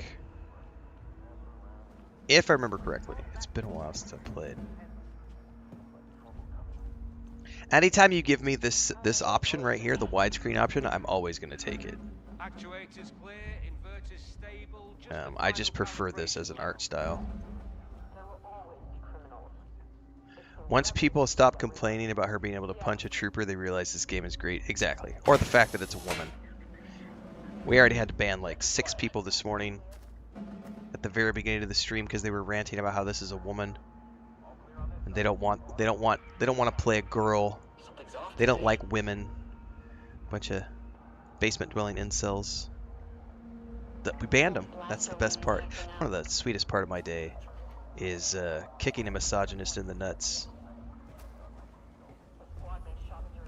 and telling him to modernize. Get with the program, guys. Strong female characters are not only permitted, they are preferred. And if you sat and listened to George Lucas when he made his presentation last year, he literally sat there and called out anyone who claimed that Star Wars wasn't about the women. And he said, Star Wars has always been about strong female characters. Look at who leads the Rebel Alliance.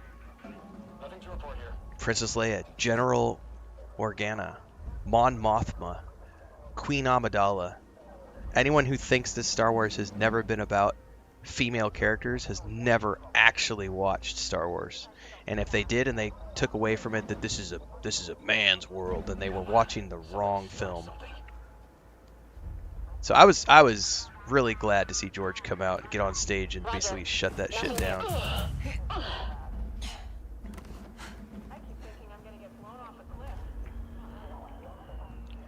Tell him what it's about, George.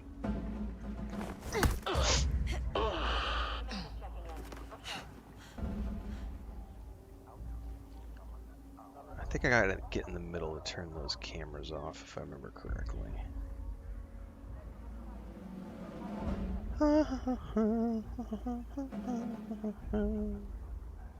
fought on a dozen different planets. Haven't lost yet.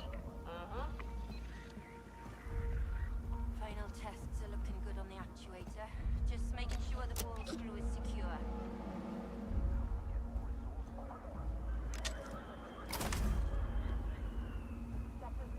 Alright. I think we've successfully gotten rid of everything we need.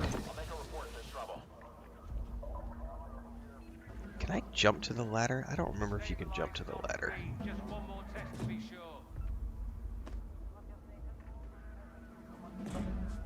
I'm not going to risk it.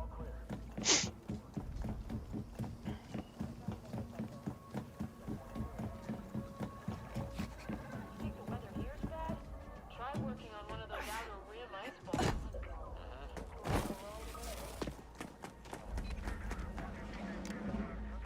We got a D-93 malfunctioning here. I need an extra hand. Hey, we get to take care of another one. I want this to be a Han Solo game. I don't know who this woman is supposed to be. Of course you don't know who this woman is supposed to be. This is a brand new character in the Star Wars universe. Her name is Kay Vess. She has a companion called Nyx, and she is an up-and-coming smuggler who has had a rough hand of cards dealt to her, and she has to figure out her own way in the galaxy set during the Empire Strikes Back time. What part of that is hard to grasp? What part of that is difficult to comprehend? I think the modulator's reverted. Got to run a few more tests. I'll wait for the answer to that question. I don't know who this woman is supposed to be. I just explained it to you. What part of that is hard to comprehend? I've got time.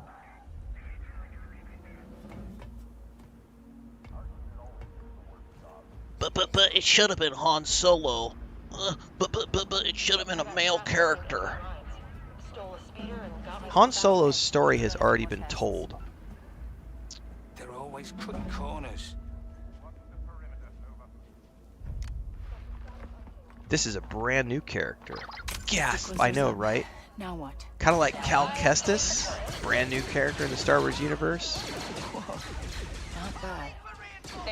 Didn't see a single person complaining about Cal Kestis. Of course you never played the game Task 99. You're an incel living in your mom's basement who doesn't like females. Your comment made it clear.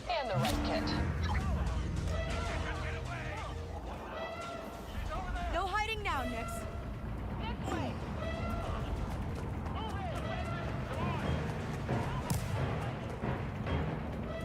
You made it abundantly clear that you don't like females. That you want everything to be about Han Solo. Because your version of Star Wars matters more than anything anybody else might create.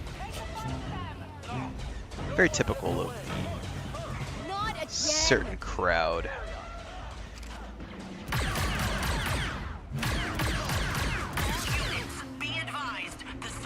I don't want women in my Star Wars.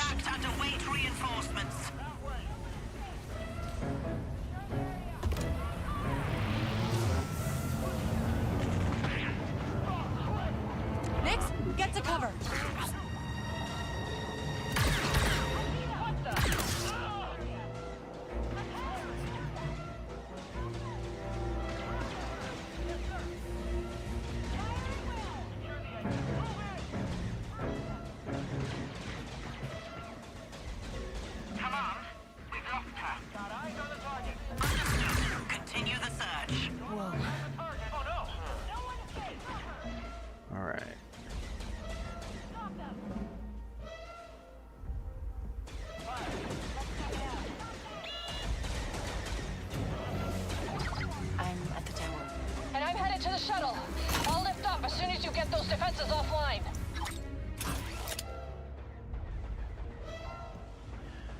Yeah, yeah, exactly. The only time they like women in Star Wars is when they're wearing a Slave Leia costume.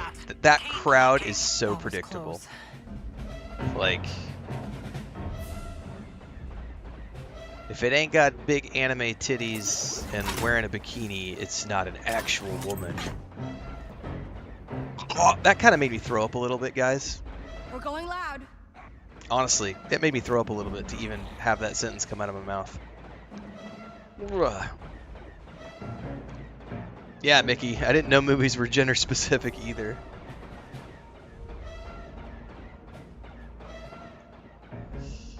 Da-da-da, gonna ban a bitch, don't want you here.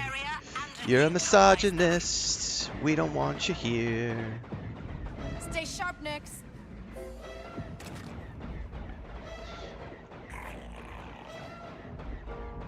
Lots of people have never seen THX1138. I have. It's a very disturbing, weird thing.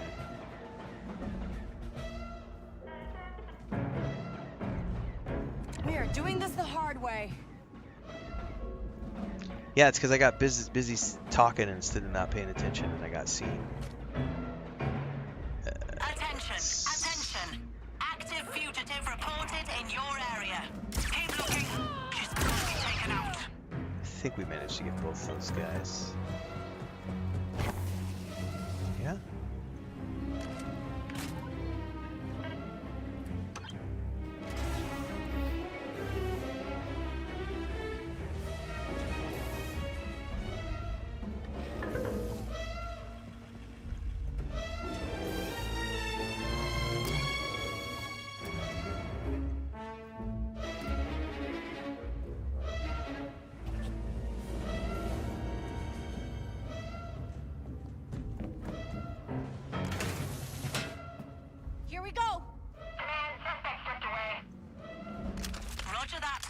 Continue the search. Ooh, all sorts of goodies. See something? I hear you. Alright. We gotta go up. Hey, open that up.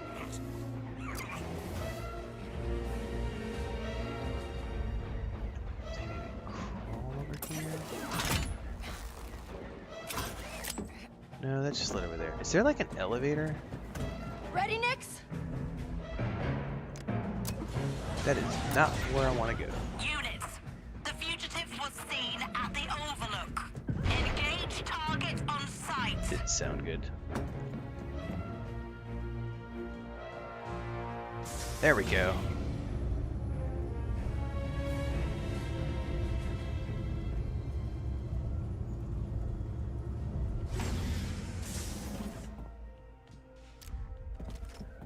I'm almost... No, I'm a long way from being recharged, aren't I?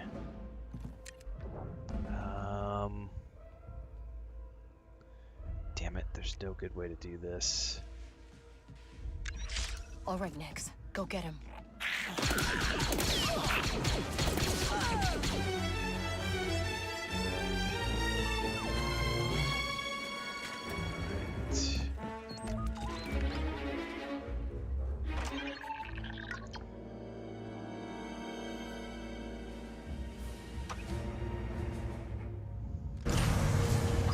Defenses are down.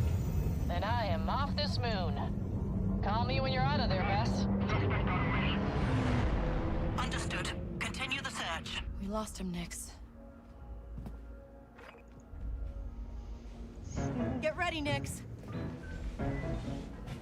Alright, now we gotta get out of here. Which honestly shouldn't be too hard because we've already taken care of most of them. Should be able to go out the way we came in. We got Although this, I Nix. have a mark on me for the moment.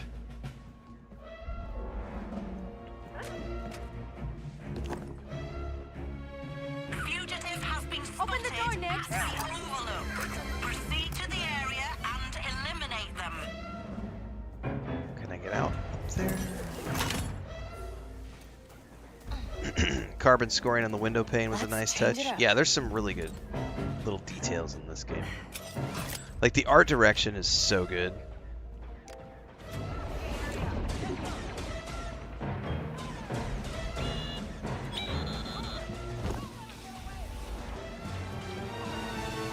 Follow my lead, Nix. Oh, can I not jump over? No! You're not gonna let me get out that way.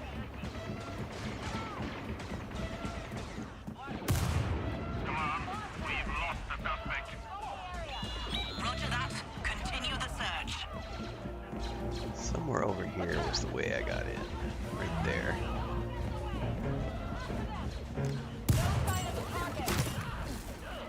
Not bad, eh, Nix? Copy that. Keep looking. In like Flynn. We lost them. They're still back there firing away.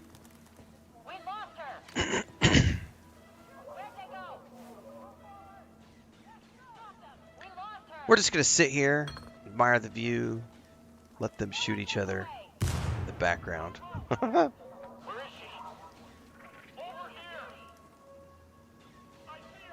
Are you joking? No, I'm not joking. Come on, buddy. The fugitive has been spotted near the Overlook. Move in and neutralize. I don't think we can fast travel when we're in combat, can we? Oh, I have to completely leave the compound. Okay.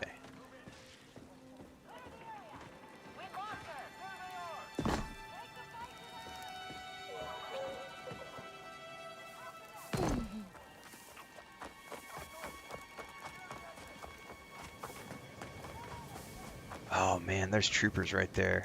Ready, Nix? We have lost sight of the target. Abort the search.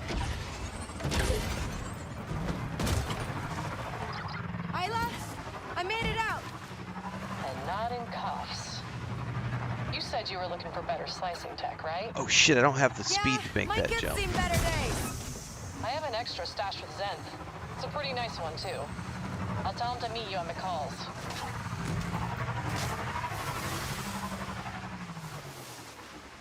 Alright, at McCall's.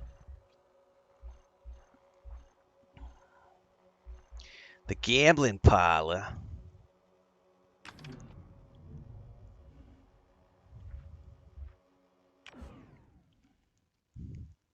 You always use the front door? There are a few different ways you can sneak in. Now, how easy it is going to depend. Like, I got caught because I was talking to the stream and not paying attention. I've gone in and out without getting caught. It takes a little bit, but it's totally feasible if you want to. Because I prefer stealth gameplay, so I generally will focus on trying to do stealth objectives.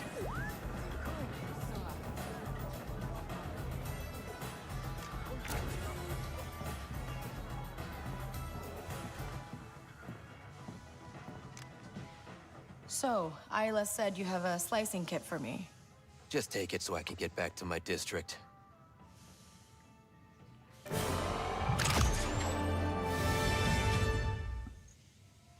All right. That's a wrap, everybody. We got a new ability. Tomorrow morning, we should be starting Dune Awakening, Chapter 3. I thought it went live this morning. It goes live tomorrow morning. So assuming patch times and everything else, we'll be back tomorrow morning for some more. I will not be doing a second stream today.